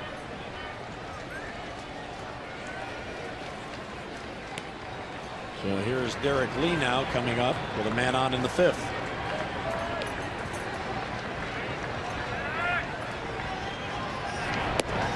And it's outside, 1-0.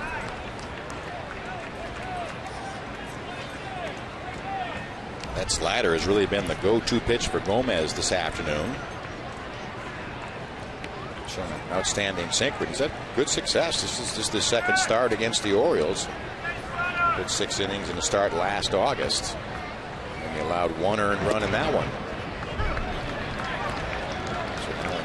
So over 10 innings of work. Just a couple of runs allowed by Gomez.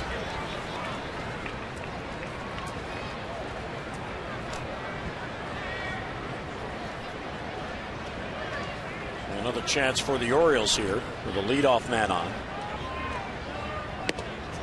And that one taken high. Looked like it at the plate. 2-1. Derek Lee is so big you wouldn't think that you could get a pitch there and have it not be called a strike. Yeah, if it was catchable.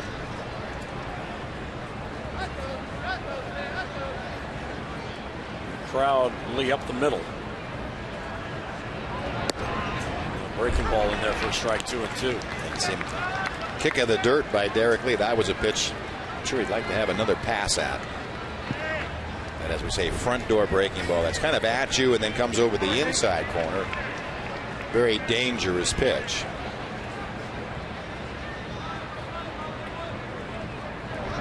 Two is a called strike 3, and he knew it.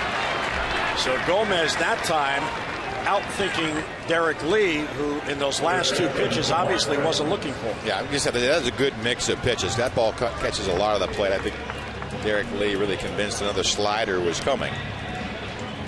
Gomez executes the pitch. Been called third strikes many times, or about mixing different types of pitches. Swinging third strikes are usually about stuff. Mark Reynolds hit a tapper out in front of the plate his first at bat, so he's 0 for 1. And he fouled it back, and there was one that hit a long way, and he missed it. He tried to hit that one to Towson. And that was the lean back Mark Reynolds stroke. So he's been in one of those strikeout modes of late. And that would be okay to hit it to Towson because that would be a fair ball. Fair. I made sure it was fair. I didn't say Annapolis. No, if he's hitting it to Linthicum, we're in trouble. Linthicum or Annapolis, you know.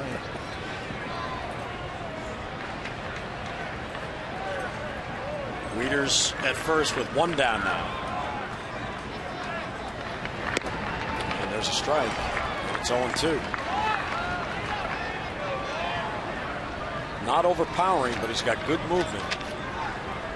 As I said, pretty good command today. Hasn't walked the batter. He has 2 strikeouts now. Had too many deep counts. Mostly the bats have been over by the 3rd or 4th pitch. Just 65 thrown. Line drive to center. That's going to fall for a base hit. So Wieters will get to second. Reynolds on at first, and the Orioles have something going now. 2 on and 1 out.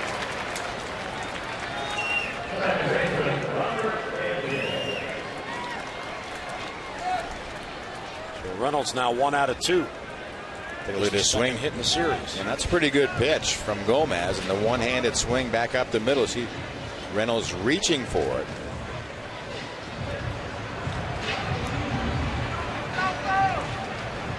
So again, you start playing that scoreboard math. Yep. Tying runs on base.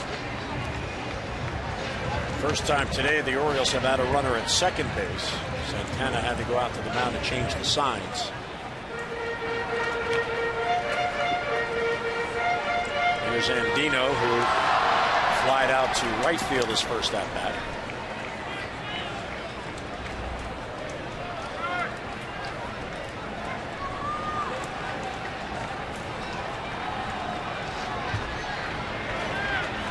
Chance for the Orioles, down by 2 on and 1 out.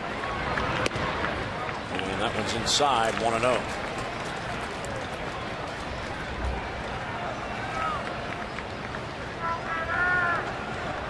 Robert batting at .261 over his last 8 games.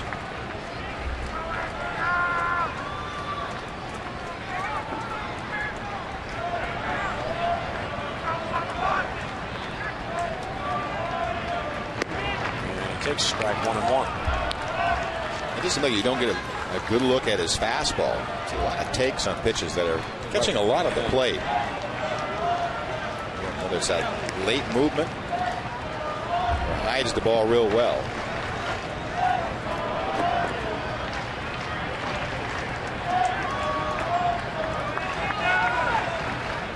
Ball and a strike on Andino. Breaking ball is high, I guess. Looks like it had a lot of the plate. 2-1. Is requesting time. He took a shirt in.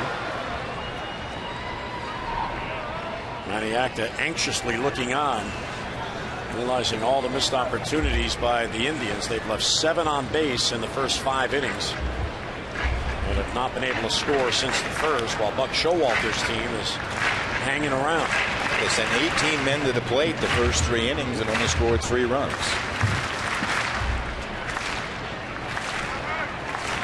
2 balls and a strike on Andino, and a time requested at the plate. I guess Santana didn't like the sign he gave, because after he gave it, he asked for time. Now, let me rethink. Or the time.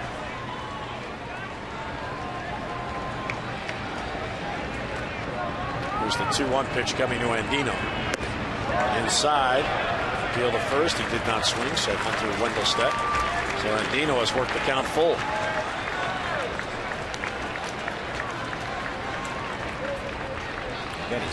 Now just 70 pitches thrown, 24 balls, but he seems to be 1 ball away from really getting into some hot water.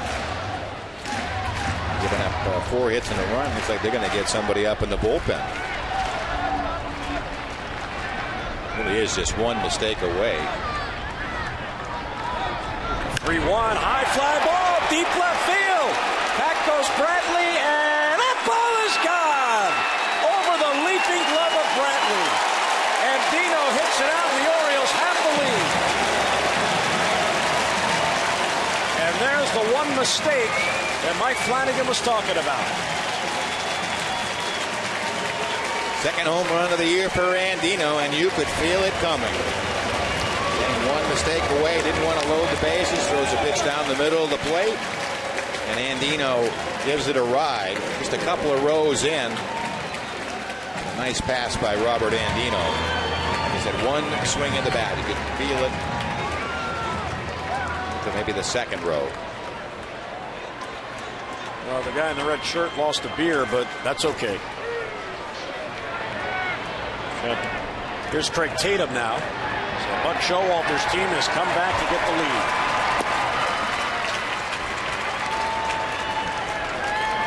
There's Chad Durbin getting loose in the bullpen.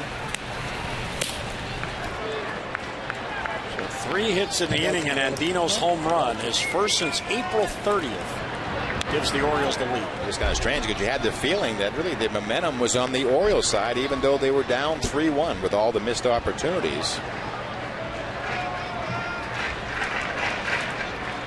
Almost, huge hit.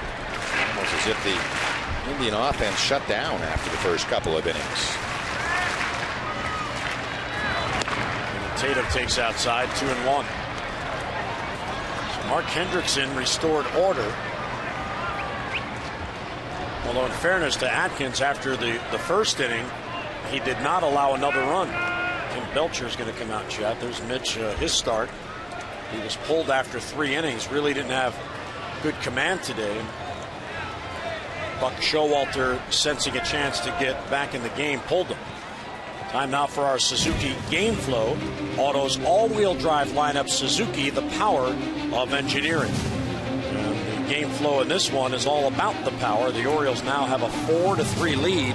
All the runs coming in on 2 home runs, and Robert Andino's 3-run shot giving Buck Showalter a 4-3 lead. Adam Jones had homered in the second for the first Oriole run. I think it's sort of mission accomplished. Have the lead going into the 6th.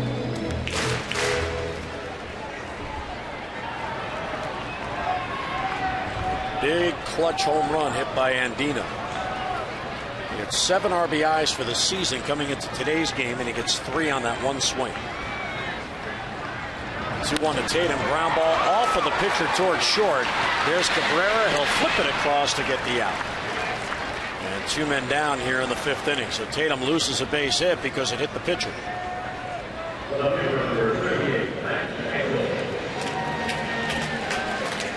Ground ball right back up the middle, appeared destined for center field off the shin of Gomez. Over to Cabrera and over to first. So 1-6-3 on the putout. Matt Engel now making his big league debut. He was the 6th Oriole to bat this inning, and he takes a strike.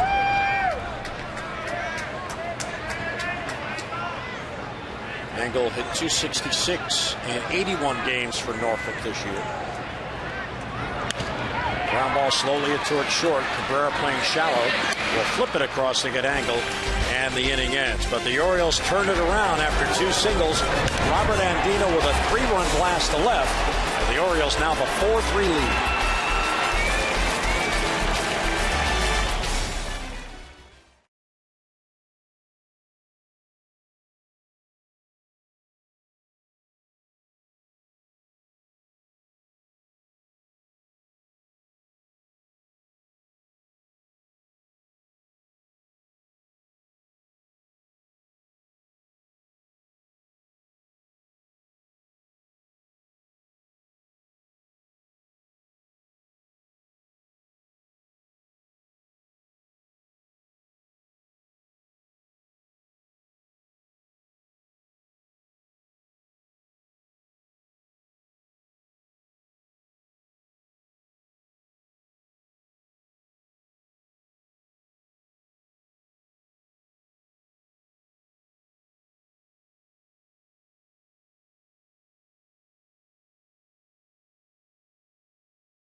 With Brad Bergeson taking the mound against the knuckleballer Tim Wakefield.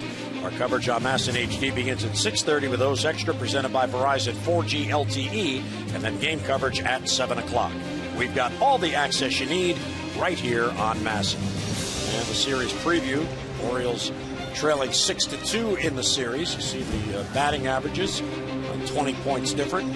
Runs per game, though, 5.4 to 4.1. That's used. Boston a few more home runs, and their earned run average almost a full run a game lower. And quite a disparity in hit batsmen. Yes, there is. An interesting series, but if those suspensions are handed down, some talk that Ortiz and Gregg may be suspended at the same time. Hard hit ball towards short. Right there is Hardy. They'll gun it to first to get Chisenhall, and 1 down in the 6th inning. The Red Sox are a game and a half up on the Yankees for first place in the East. Buck talking about maybe using Kevin Gregg again today. May not have him for a few days. Yeah, Buck indicated before the game that something was going to happen after the game in terms of either a suspension being dropped or something, but he didn't want to comment on it until after the game. If you have an opportunity to watch O's extra post game, Buck may enlighten us as to what he meant. But if the 4-game suspension for Greg is not reduced, and if he just sits it out, if he does begin it tomorrow, it's a 3-game series. He won't be able to play again until Friday or Saturday against the Angels. Ground ball towards the middle, and Dino can't get it. That's a base hit. So Valbuena's on with a 1-out single here in the 6th inning. Today's minor league report is brought to you by PNC for the achiever in you. And how about Michael Flacco at Delmarva, but now promoted to Frederick since being promoted. 5 out of 11, a .909 slugging percentage with a couple of triples, a double, 3 RBIs, and 3 runs. So Joe Flacco's brother now at Frederick and A-ball, and he was hitting very well at Delmarva and continues that for the Keys. Michael Brantley now. And a tie 1-0.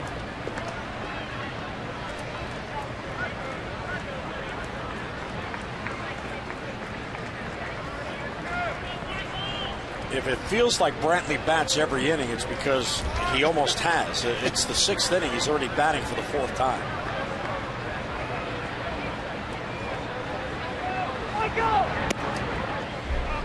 And I'm not sure where that pitch missed, but it's called a ball. I was trying to see if Brantley has a walk in the series. He does not. But you're right, 17 plate appearances. All 3.5 games.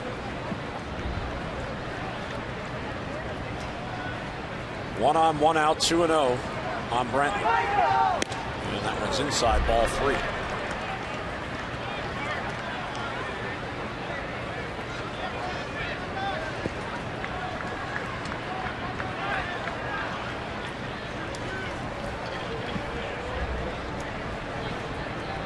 So 3-0 on Brantley. Michael Gonzalez now getting loose. I think they're trying to use every left-hander available today to counteract that lineup by Manny Atkins.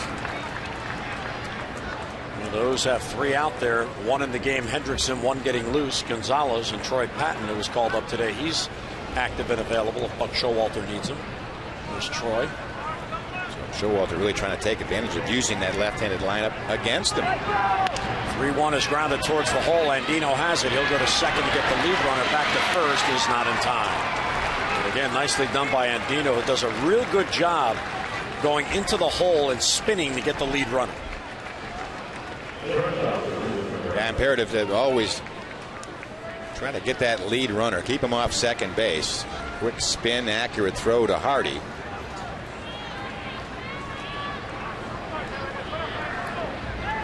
The tying run remains at first, 2 down, as Brantley replaces Valbuena. And here's Cabrera, the switch hitter, will bat right. He is 0 for 3 in the game, lined out to shortstop. It is only at bat against Hendrickson.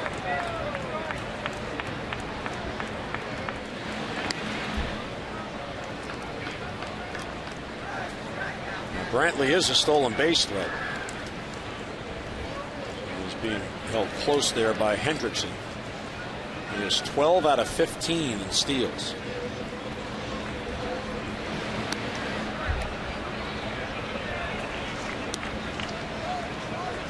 And Brantley and ASDRUBAL Cabrera at the plate do most of the running for the Indians.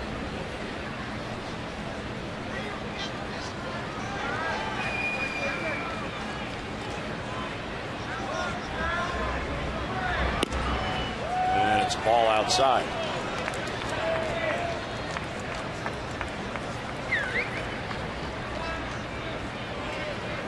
Cabrera is 6th in the American League in base hits with 109. He's right behind Markakis. Slow breaking ball in there for a strike. Cabrera does not agree with the call. Grimness does. Chris Conroy said strike 1. Really a hanging breaking ball out of the zone. Again, the Orioles teasing the Indians with the ball strike ratio this afternoon. 40 from Hendrickson, 20 balls, 20 strikes. Runner goes, and it's popped up. And foul ground as Derek Lee has a play and nearly went back fair, but Derek holds on for the out. So a base hit and a man left. Bottom of the sixth coming up. 4-3 O's.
With the big blow, 3-run homer.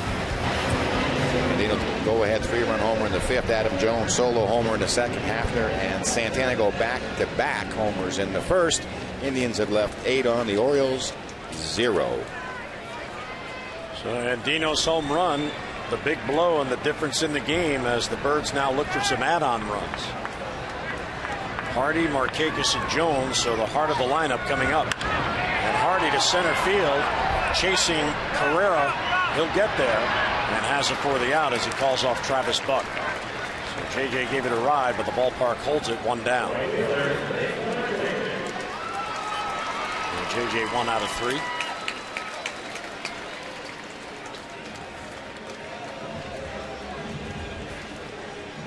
Markakis will bat now. He's 0 for 2. He was robbed of a hit his last at bat by ASDRUBAL Cabrera, who turned it into a double play.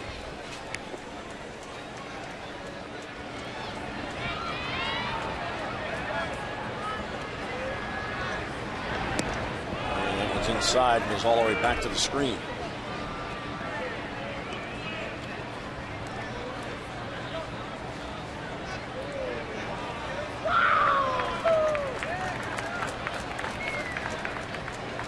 Markakis trying to extend his hitting streak to 10 in a row.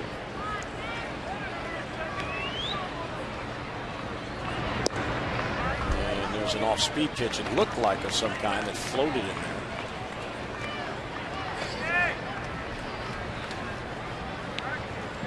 The good news for Gomez is most of his pitches do have some kind of movement.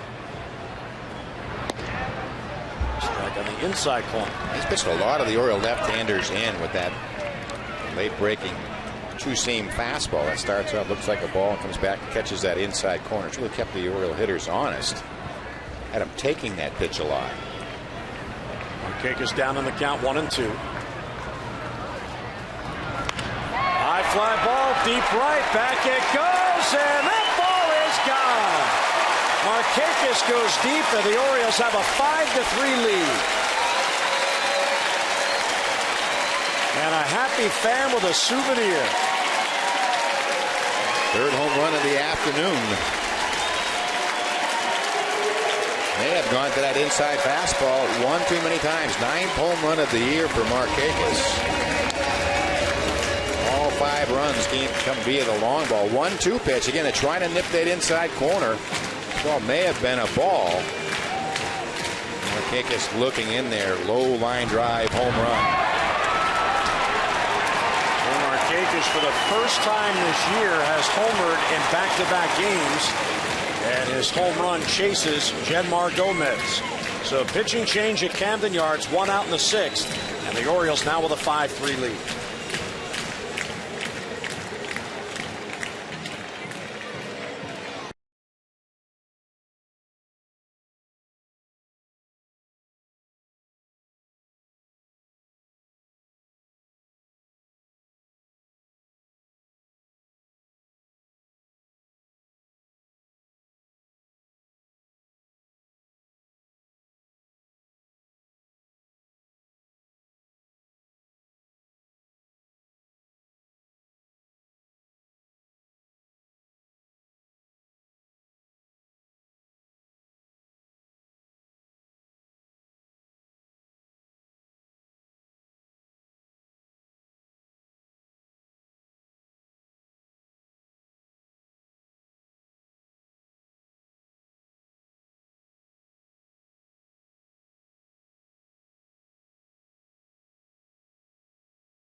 The Orioles now have a 2-run lead. Yeah, the veteran reliever, 36th appearance of the year for Chad Durbin, 2-1 record, lofty ERA. The Orioles pitched much better out of this Indian bullpens of late. 38 innings, 49 hits, 13 walks, 32 strikeouts. Last 8 of his last 10 appearances are scoreless, and he's only walked 1 over his last 11 innings of work. And this is a bullpen that is functioning extremely well for the Cleveland Indians. Just been really on a roll collectively. He's an important member of that bullpen. And the first batter he'll face is Adam Jones, and we invite you to head over to facebook.com/Masson Orioles right now and enter for your chance to win one of 30 Oriole autographed items that Masson is giving away all month long. And if you were a follower of Masson and the Orioles on Facebook and Twitter, you would have known that Adam Jones was going to be in the bullpen picnic area today for a meet and greet with fans. So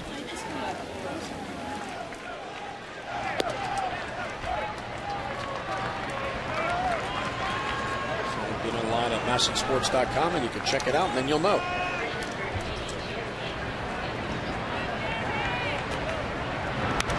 And a foul back. 1-1 the count on Adam.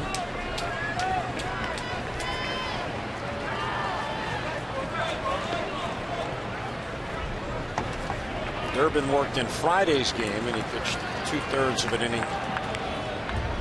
Walked 1 batter. Adam gets it over low, 2-1.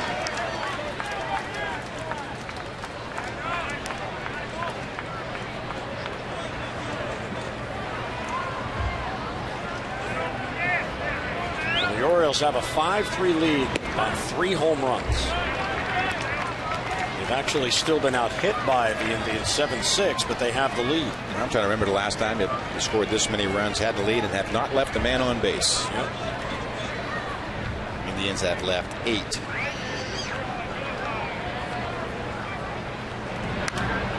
Foul back. And Dino with a 3-run shot got the Orioles on top, and then Markakis this inning with his 9th, the add-on run.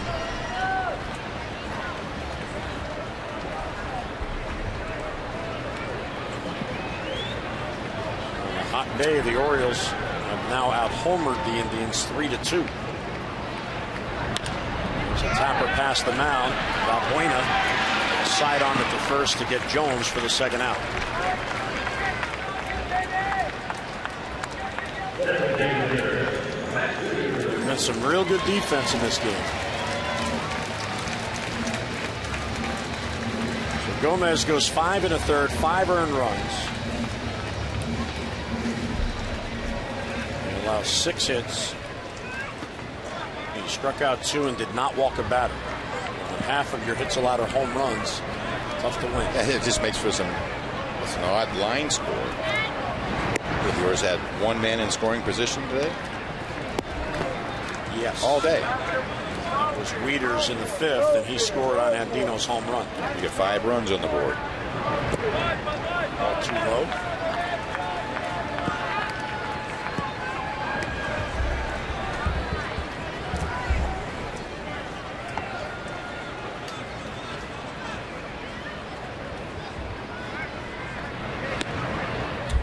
Takes all the way. It's 2-1. Michael Gonzalez still getting loose in the bullpen, so it looks like he'll come on.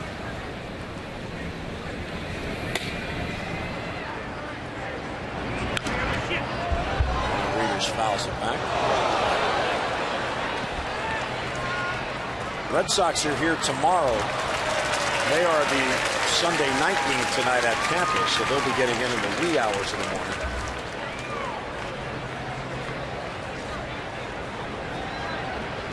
2-2 on Wieters with 2 outs and nobody on. And Durbin misses away, ball 3.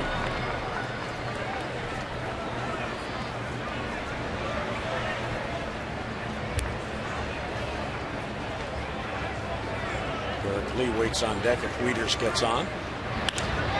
Line towards the middle, diving stop there, and he got it. As Asdrubal Cabrera caught it before it hit the ground.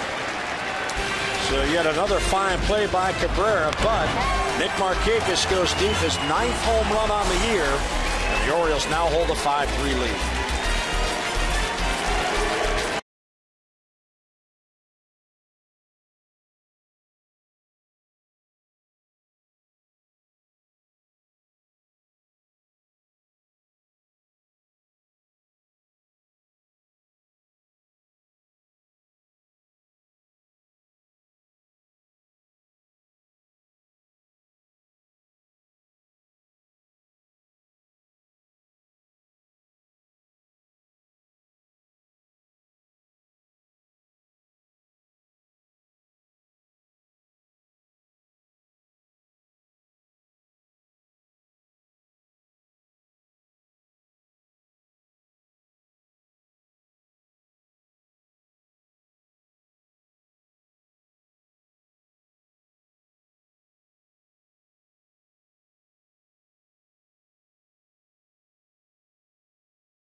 Outing, you can gather up your family, friends, co-workers, or colleagues and enjoy a fun-filled night of Orioles baseball with discounted ticket prices for groups as small as 15 fans and party facilities to fit groups up to 1,000 fans. Camden Yards can make your group outing an experience you will never forget. For all the details, call 888-848-BIRD or go online at Orioles.com/groups. Michael Gonzalez comes on in the 7th after a big out last night. Yeah, earned his first save of the season last night. First save since last April, the opening season of the year, or the series of the season against Tampa Bay last night. With a very dangerous Grady Sizemore to ground out to end it. 35th game of the year, 1-1 record, ERA 5.23 for Gonzalez. So back in again, and Buck Shoulder saying he wanted to use Gonzalez and maybe Greg today just because of the looming suspensions. This is really, I think, Buck Showalter's done a marvelous job of managing his way through this. Granted that Hendrickson and Gonzalez are going to have to do their job, but with this lineup that was so stacked with left-handers early on, this Indian ball club, 6 hits through the first 3 innings, now 1 base hit since. High fly ball left field. Matt Engel on the run. He'll get there, and he makes the catch. Well, we were told he runs him down, he can catch anything. And he certainly ran that down and got there with plenty of time to spare. Yeah, catches it right in stride, tracks it, and slow down, do the hard running early. And there's the left center field wall.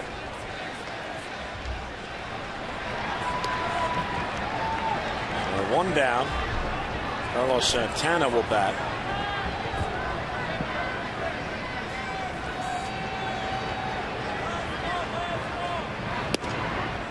Takes a strike. Santana in the first inning went deep on a home run that was reviewed. He hit it so high and so far, there was some question of whether it was in fact fair, and the umpires went underneath and they reviewed it and said, yep, home run. He did hit Utah Street, and they already have a mark. So he'll get his own little plaque.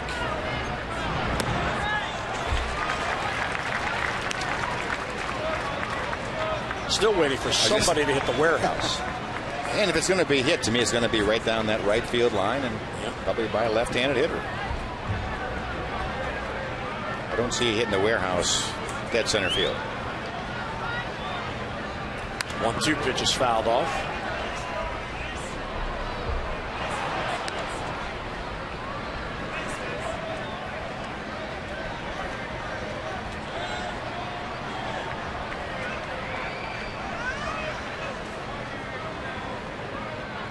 Santana is one of the 2 switch hitters in the lineup, and Manny Acta splits 3 left-handed batters with the 2 switch hitters.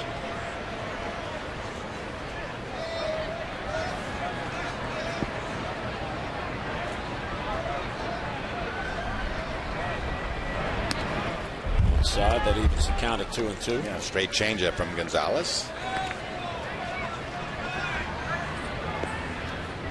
Jim Johnson now getting loose for the Orioles. The 4th batter to do this inning is a right-handed batter, LAPORTA. Yeah, I also find it interesting, LAPORTA, the only right-handed hitter to start the lineup, been hit and intentionally walked. Count runs full as Gonzalez misses outside, 3-2.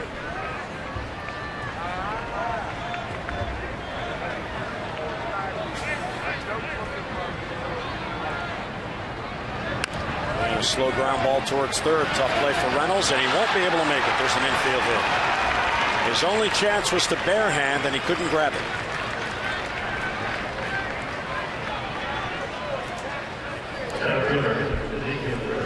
Now swinging bunt. You can see Reynolds about even with the bag. Make that play all in one motion. Not sure if he would have had a play.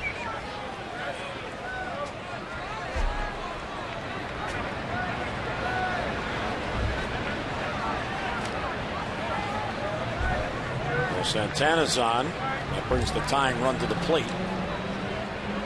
It's Ezekiel Carrera who takes outside. This is probably the last batter for Gonzalez. The right-hander on deck, and Johnson close to being ready in the bullpen.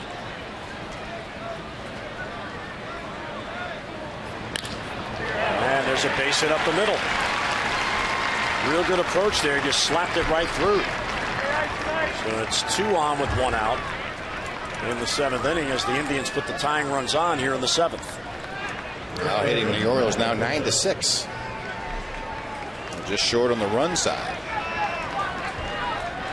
And here's Buck Showalter. So Gonzalez will leave. He was brought on to face HAFNER, Santana, and Carrera. Now with 2 on and 1 out, we'll get the righty-righty matchup. And as Gonzalez leaves, Jim Johnson coming on. The Orioles leading it in the 7th.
trying to get a double play to end this inning with the Orioles leading by 2. Yeah, 54 innings of work. He is the league leader in innings out of the bullpen. 55 hits, just 11 walks, 37 strikeouts. Pitched in game 2 of this series, got the loss. Came in 5-5 game in the 6th, gave up a run. Really the bottom of the order, but make no mistake about it, having a terrific year, fine stuff, and on here to try to hold on to this lead.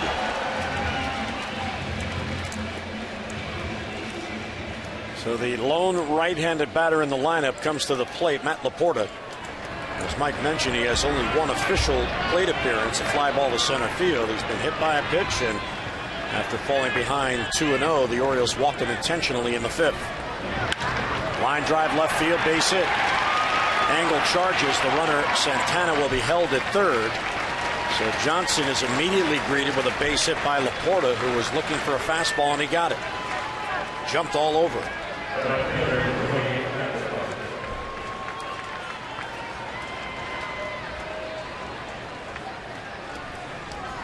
Johnson was the losing pitcher on Friday night. He gave up hits to the first 3 batters, and Cleveland got a run in to break the tie. And the Indians won that game 6-5. Travis Buck, big-time numbers with the bases loaded.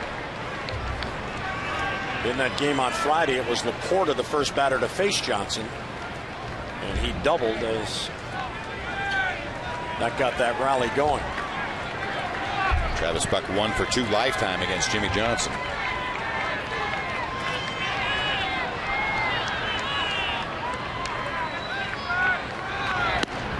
And a strike on the corner, 0-1.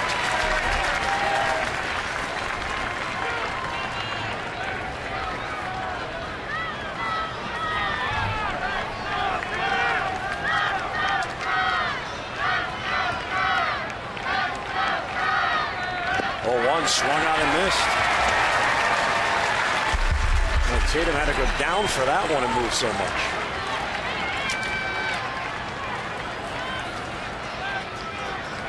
And Buck at a tremendous disadvantage now, down 0-2.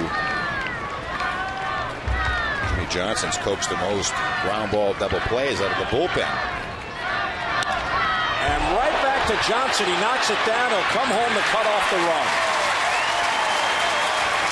So they get the out at the plate for the second out, as Johnson literally knocked it down with his body. It looks like it may have been a changeup, and it's hit right back at him. Going off his wrist. Still enough present. Get the lead runner. First pitch on that outside corner. Straight changeup. Another straight changeup. Back to him. Keeps it together. Gets the out at the plate. So 2 down in the inning. And here's Lonnie Chisenhall. Time requested at the plate. It was Chisenhall's big base hit in that game. That 5-5 tie.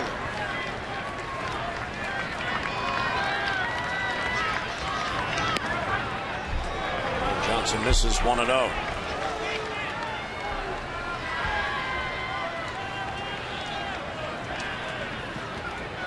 Big moment in this game. The Indians with another opportunity.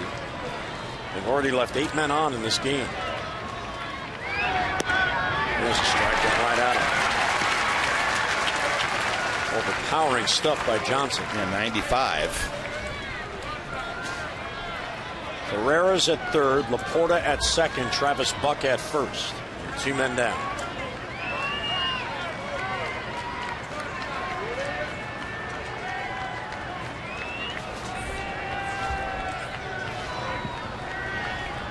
Stepped off. I wasn't sure about what Tatum was putting down, so they go through him again, and now Tatum's going to go out to talk to him. I mean, this is really the hitter that gave you the loss your last time out, so they're going to go over what they want to do here. He hit a low fastball in that 6-5 loss. They're very conscious of not to pitch him the same way they did the other night. Oriole Bird cheering on the crowd. Breaking ball for a strike, 1-2. I don't think there's any way Chisenhall's looking for that. No, it just froze him. I mean, that's the thing. It's hard to look taking pull up Jimmy Johnson when he's throwing 96, 97. 1-2 the count. And he struck him out. An off-speed pitch, and Chisenhall down on strike, so Johnson comes on, and after the base hit, he gets out of it. Our 7th inning stretch brought to you by Jack Daniel's Tennessee Honey. Fly straight, drink responsibly.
I've come back from an early 3-0 deficit, now have a 5-3 lead, and welcome back to the booth, Jim Hunter and Mike Flanagan. And after the feel-good win of last night, you could sense it carried over to today because the Orioles fell behind early, didn't bother them. They chipped away, they hung around, and now have the lead. Yeah, they got down early, but they didn't give up, and so they come right back, with a big Andino home run, Markakis adding on, and now the bullpen seems to be taking over. And this, again, as Buck Showalter was saying yesterday, this is the formula for victory. Now, if you're Manny Acta, you're looking at your scorecard and all the men left on base, and you feel you're missing opportunities. But if you're Buck Showalter, you're looking at your pitchers getting big outs. Absolutely. Jimmy Johnson, some huge outs there with the bases loaded. And again, big outs from the left-handed relievers. Mark Hendrickson coming in, and now Gonzalez, and to get to Jimmy Johnson to be in this position. Yeah, it's a 2-run game. The Orioles have the 5-3 lead. The Indians have left 11 on base, and the Orioles have not left a man on in this game. So we'll go to the bottom of the 7th, and the Orioles now will look for additional add-on runs as Joe Smith comes into the game for the Indians. Right-hander, the sidewinder, who's been very tough on the Orioles in this series. And certainly everyone in the league, it seems like, with Joe Smith, had a long, successful run out of the Indian bullpen.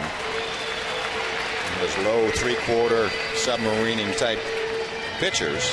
He's not allowed an earned run in his last 27 appearances, covering 25 innings. That goes all the way back to May 12th. 27 consecutive games without allowing an earned run is the third most in a single season by an Indian reliever since 1919.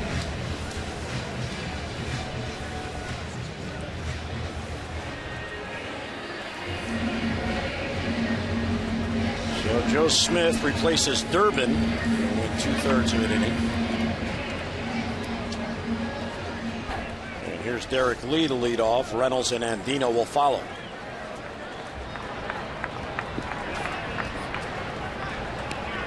Derek 0 for 2. He's grounded out and struck out.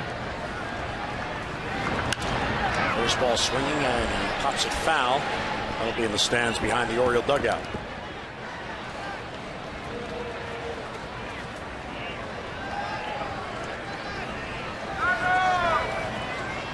Derek Lee 2 for 14 in the series. Kind of a quiet series with the bat. Terrific series with the glove.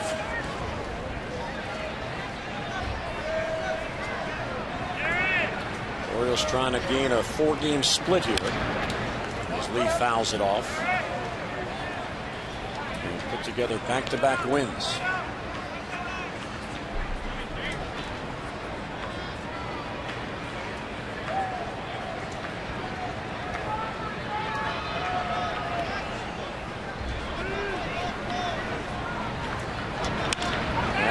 Drive and a base hit down the line over the leap of Chisenhall.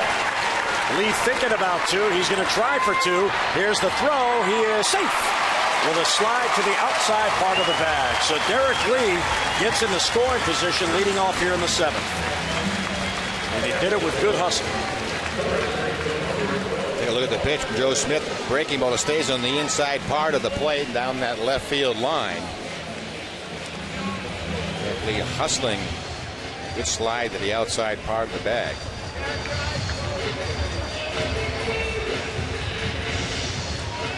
So the Orioles looking for an add-on run here in the 7th. Mark Reynolds will come up. Reynolds was part of the rally in the 5th. He had a base hit to center field and was on board for the Andino home run. Reynolds just his 2nd hit in this series. A number past the mound. That will get Lee to 3rd. Valbuena gets it to 1st to get Reynolds, and that was a real good team at bat there for Mark Reynolds. Well, don't miss your chance to meet Orioles infielder Robert Andino coming up Friday at the Orioles official team store. That's at the York Galleria Mall in York, Pennsylvania. Robert will be on hand from 11 until noon. He'll sign autographs and meet and greet fans. That's coming up Friday at the Orioles team store in York. And for complete details on all the Orioles community appearances, visit OriolesReach.com. That inside-out swing there of Mark Reynolds, clearly just trying to give himself up to get Lee to 3rd. That was nicely done. There was a terrific at-bat. Again, you're trying to do it against a pitcher who hasn't given up a run in, what, 2 months? May 12th. Robert Andino in his last at-bat, his first home run since April the 30th, when he hit one out against the White Sox. He thought he had all of it. Brantley thought he had a chance, and it carried on out. They gave the Orioles the lead and really changed this game around. Once Buck Showalter and the Orioles had the lead, they've really done a nice job of maintaining it once they got that lead. Down and away as he lays off. 1 on the count.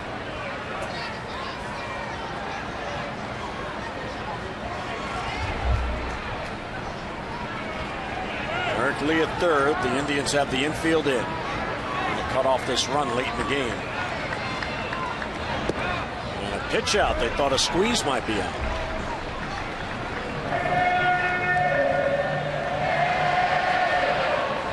Joe Smith calling Santana out. Maybe for a pitch out, it wasn't too far off the plate, but it looked like they're a little confused now on the signs. You just want to get it straight. Santana clearly moved outside as that pitch was coming in.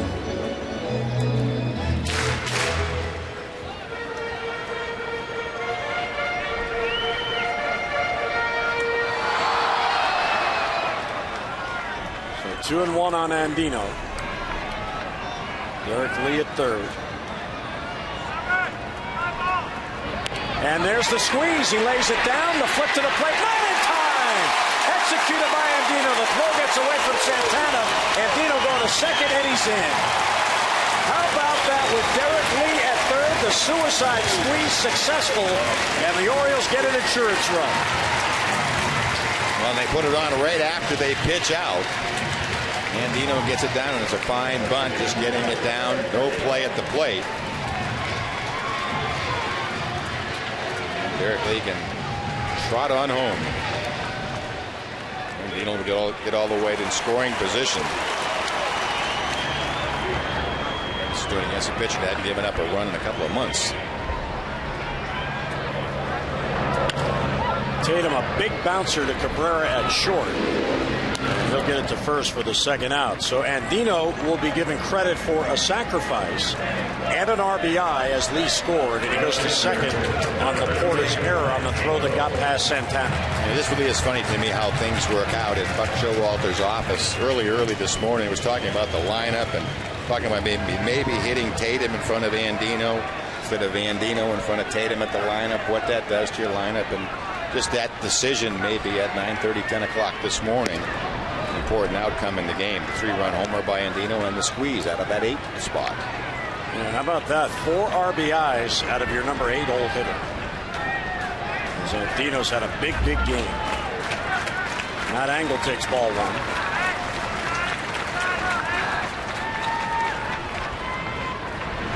And Joe Smith gives up a run, so there goes that streak.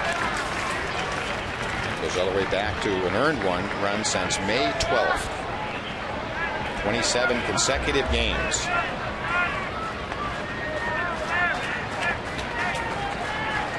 Two-0 on Matt Engel, who's 0 for 3 in his big league debut. And he takes high ball 3.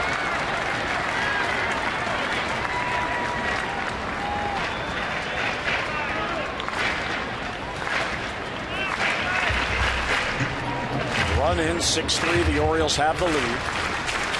Bottom of the 7th. And it's outside, ball 4. Matt Engel gets on base.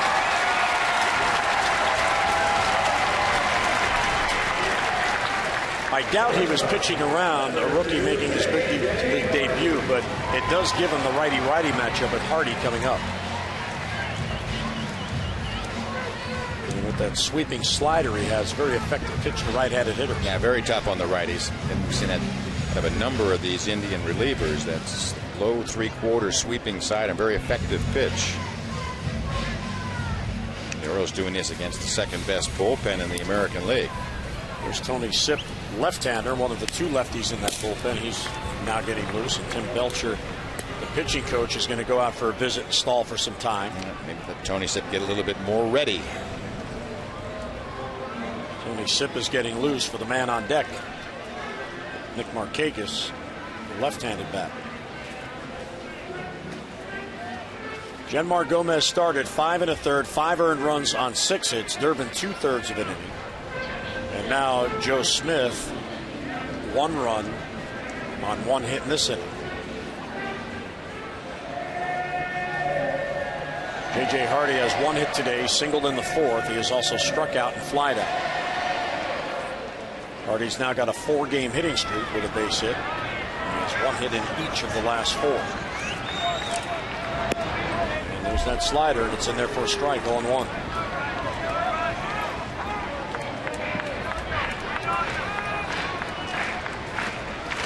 Dino at second, Engel at first. And a foul off the shin guard of Carlos Santana. No balls and 2 strikes.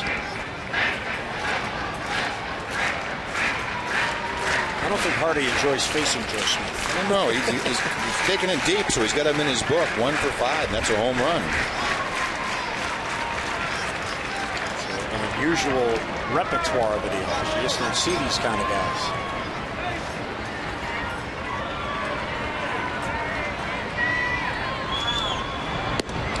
Outside, he laid off, trying to get in the chase.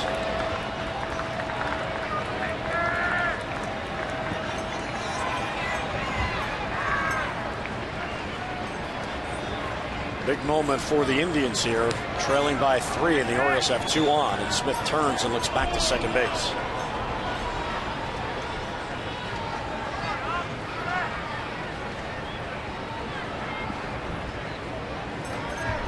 One and 2 on J.J. Hardy.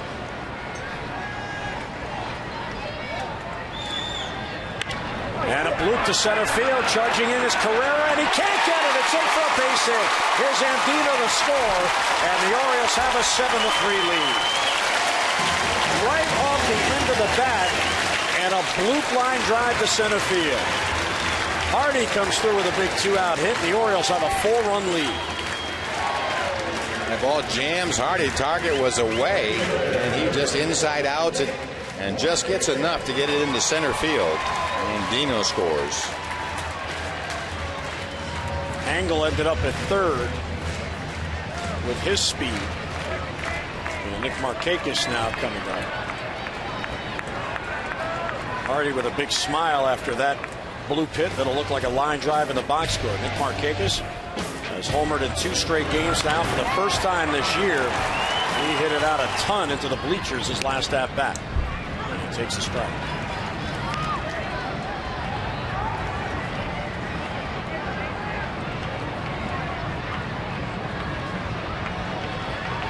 So Nick now has a 10-game hitting streak going. Bends around the plate outside. 1-1 on Markakis. And the power seems to have returned, at least over the last couple of games. A couple of homers and 2 doubles for Markakis.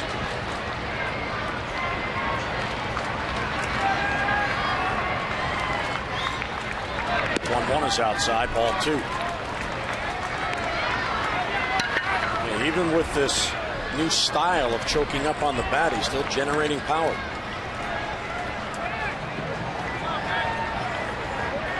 Certainly helping his back control with him choking up a couple of inches. Throw to first and Hardy back.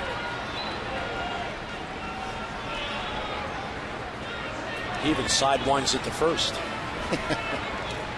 He's consistent. LAPORTA has to hope he doesn't throw a slider. 2-1 is fouled back, 2-2.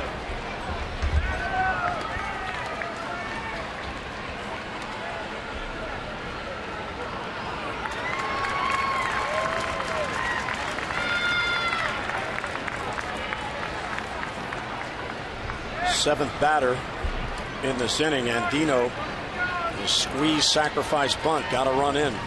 4 RBI game for Robert. Look to third, a look back to first. A whole bag of tricks. Fake to third, trying to get Hardy on the move. Come on, Bob. The old fake to third, not a very good effort to faking to third. Markakis fouls off the breaking ball.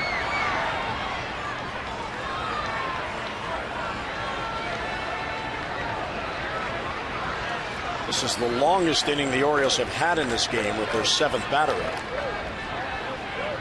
They had a 6-batter inning in the 5th when they scored the 3 on Andino's home run. Angle's at third and Hardy is at first with 2 down.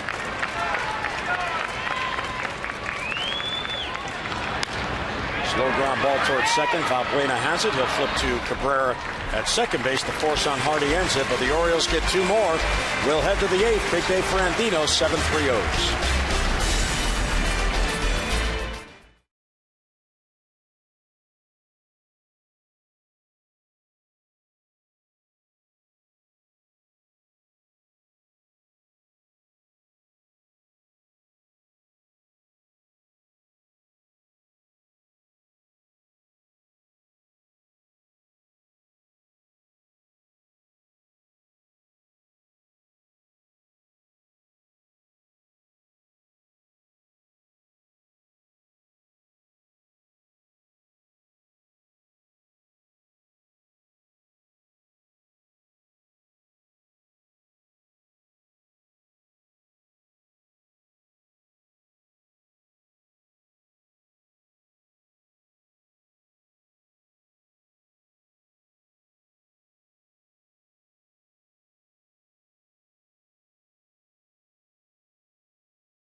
Has a solo home run, or Robert Andino, who has a 3-run home run and a 4 RBI game. Text in your vote now and have your voice heard, A, B, or C, to 51862. No predictions today. What do you mean? I was dead wrong last night. I'm just going to let the fans decide. Okay. Here is Valbuena against Jim Johnson, who stays on. And there's a strike. Jim came on and got the final 2 outs in the 7th. He gave up a base hit to the first batter, LAPORTA, but then left the bases loaded. And it's 0-2 on the number 9 batter, Valbuena. Brantley is on deck, and then ASDRUBAL Cabrera for the Indians in the 8th. Still have to go through the middle of the Indian lineup at least one more time.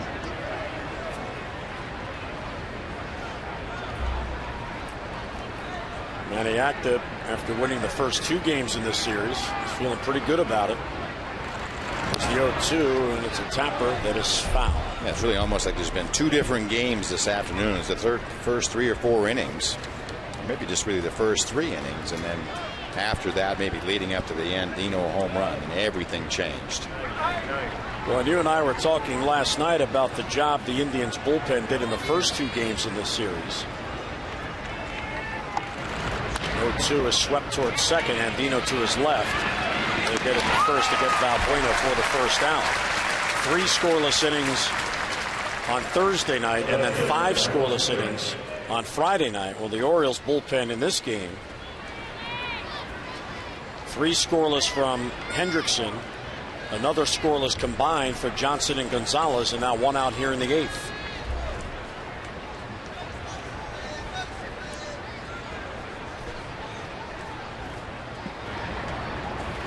Brantley is 0 for 4 on the day. Takes ball 1 inside.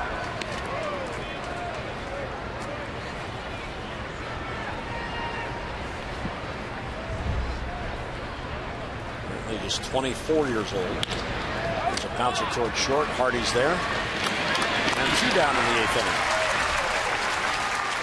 And a couple of ground outs. Time for our Hyundai Game Flow, brought to you by Hyundai. It's time to join the movement. Robert Andino in the flow of this game with a 4 RBI game, and the Oriole bullpen contributing the rest of our game flow as they have put up 0 since Mark Hendrickson came on to begin the 4th inning. Outstanding work by the pen today.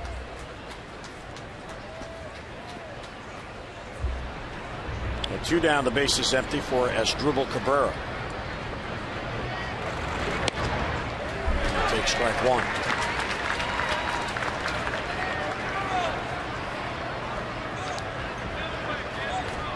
Cabrera 0 for 4 on the day.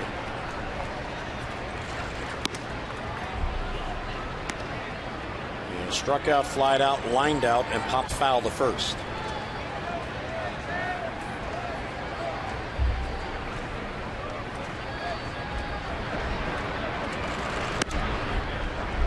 Maniacta has to be frustrated, Mike, in the sense that in this game, his team has gone 3 up, 3 down only once, but yet they can't get that big hit to get runners in.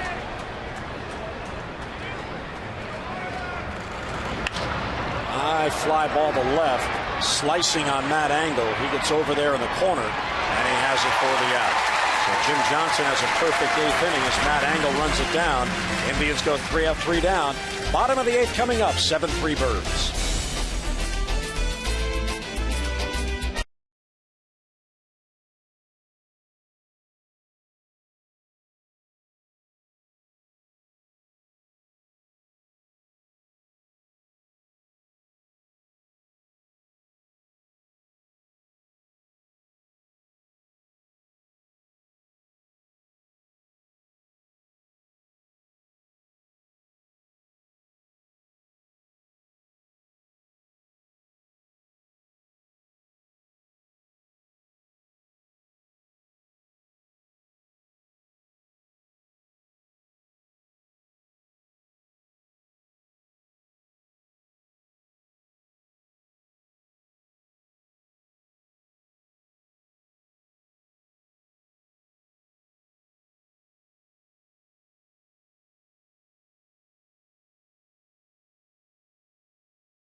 Foundation. To date, the Orioles have drawn 268 walks. That's a total of $13,400. Care First Blue Cross Blue Shield encourages each of us to take that first step towards a healthier and more active lifestyle. Frank Herman comes on to work here in the 8th. Yeah, worked in last night's game. 21st appearance of the year for Frank Herman. 1-0 record. Really struggled to get through the late in the ball game last night. Came on. He walked Matt Wieters intentionally. Another walk to Mark Reynolds, and then the big double down the left field line by Felix Piet. Really gave at that time what seemed like an insurmountable lead to the Orioles, but Indians came back, made it close. So back out there this afternoon.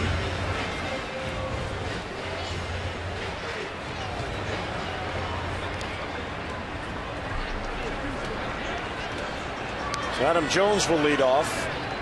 Adam got the Orioles going with a home run in the second. His 15th home run on the year. First ball swinging, fouls it off.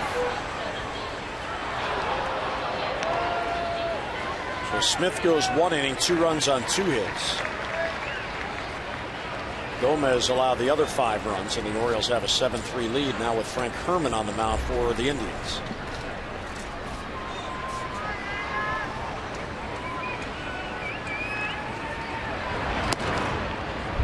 And he takes ball 1 outside.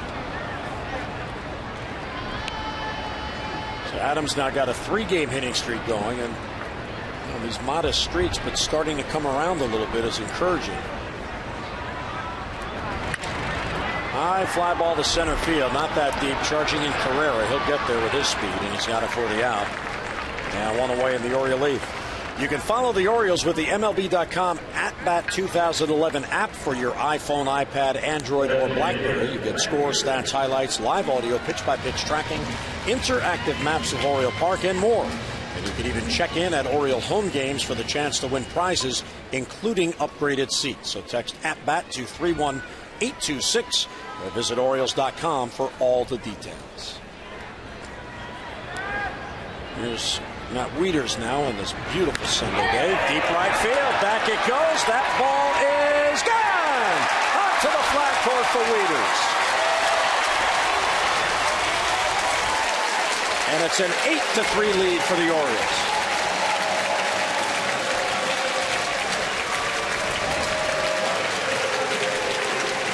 For Wieters, it's his 10th.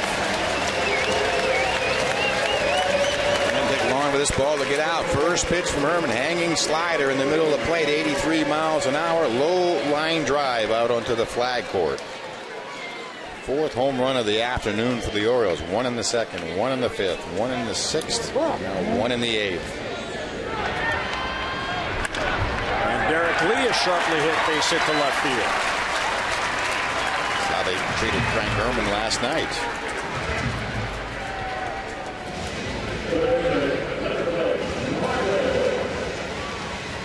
So Hardy, Wieters, and Lee all have multi-hit games, and Wieters hits it out, joining the home run barrage, taking advantage of his half a day off as he's DHing today. 8 home runs the last 3 games by the Oriole offense. Here's Mark Reynolds. Foul tip held by Santana, and it's 0-1. In the opening game in this series, the Orioles lost 8-4, so they scored 4 runs. And Friday night, they lost 6-5, so 5 runs. Last night, they got up to 6 runs and 1, and today they've scored 8. So each game in the series, they've scored more the next game. Now, the offense is clearly clicking on more cylinders than it was there for quite some time. And the Orioles staff giving up 10 hits again today. There's a roller foul, which they have done, 11 out of the last 12 games. And the Orioles now have 10 base hits in this game. It's the first time they've had at least 10 hits since the middle game in Texas on July the 5th, when they had 12 in that game.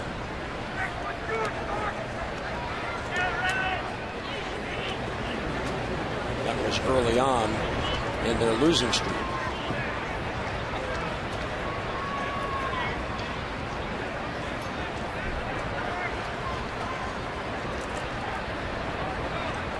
One and two on Reynolds with Lee at first and one down. Showalter and Adam Jones talking it over. Foul back on the netting.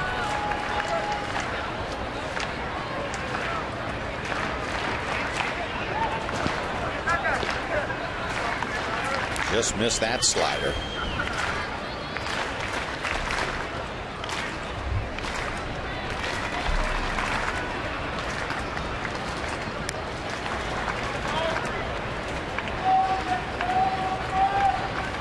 Another 1-2 pitch to Mark Reynolds. And it's a little low, 2-2. It's really Reynolds at bat, big at bat in that 3-run 5th inning. For single down in the count. Really just flipped the line drive in the center field to keep that rally, the first rally of the afternoon, going for Andino.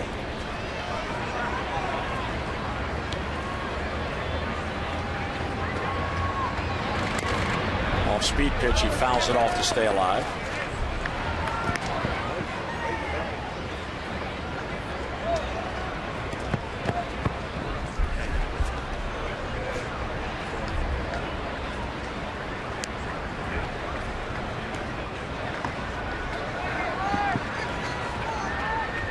Matt Wieters is enjoying his day. Reynolds, high fly ball, right field. Buck is battling the sun. Cabrera calls him off, and Buck reaches up and makes the catch. It's a good thing Cabrera veered off, because that was a collision waiting to happen. One of those flybys. Wow. And he was battling the sun. I'll take it. I'll take it.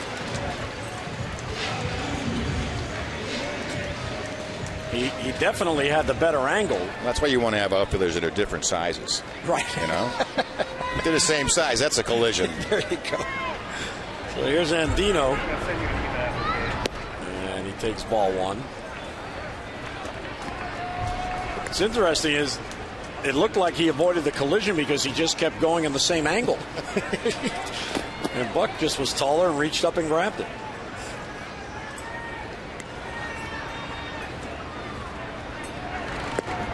Ball two.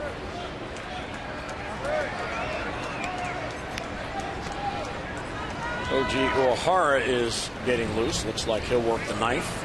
It's not a safe situation with the Orioles up by 5. There's Derek Lee at first. He singled this inning. And Dino pops it up shallow left as ASDRUBAL Cabrera's out. And he puts it away for the final out. Orioles add a run on the solo home run by Matt Wieters for Matt. His 10th home run on the year. 4th in the game for the Birds, and an 8-3 lead.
Southwest Airlines. Southwest Airlines' new Rapid Rewards, unlimited reward seats, and no blackout dates. And by Hyundai, it's time to join the movement. Breezy out there with the flowers blowing around. And we go to the ninth, and here's Koji Uhara to work it for the Birds.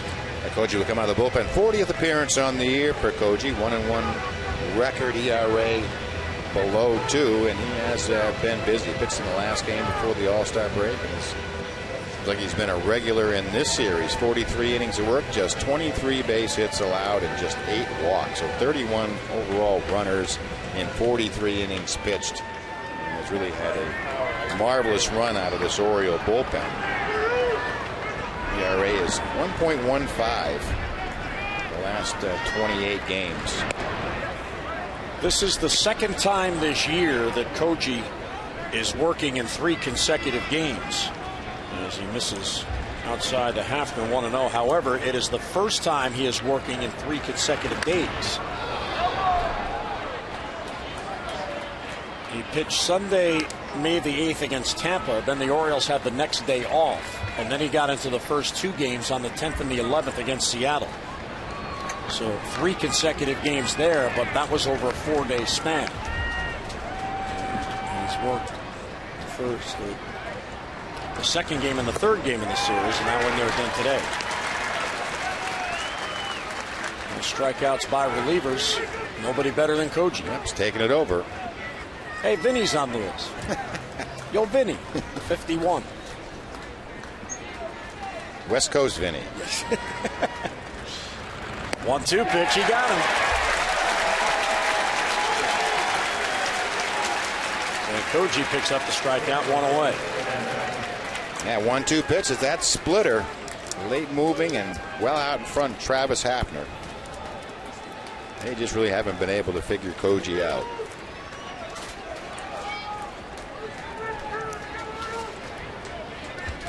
Here's Carlos Santana, the cleanup hitter, switch hitting catcher.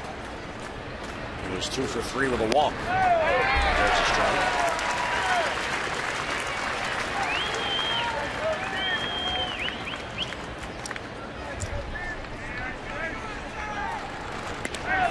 Taken high. This copyrighted telecast is presented by authority of the Orioles and may not be reproduced or retransmitted in any form, and the accounts and descriptions of this game may not be disseminated without the express written consent of the Orioles.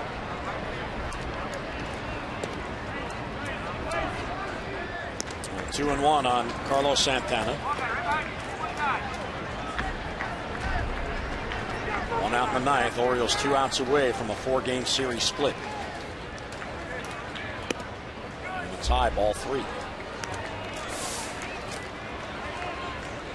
want to take a quick moment, Mike, to wish my wife Bonnie a happy wedding anniversary today. There you go. Congratulations. For us. Terrific. Ground ball towards first. That's fair. Derek Lee to the bag. And 2 down.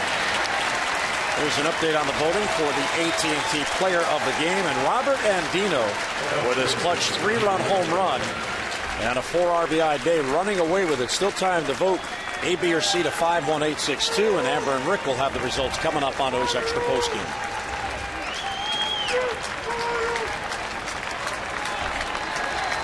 The fans now on their feet and out away from the wind. And high to Ezekiel Carrera.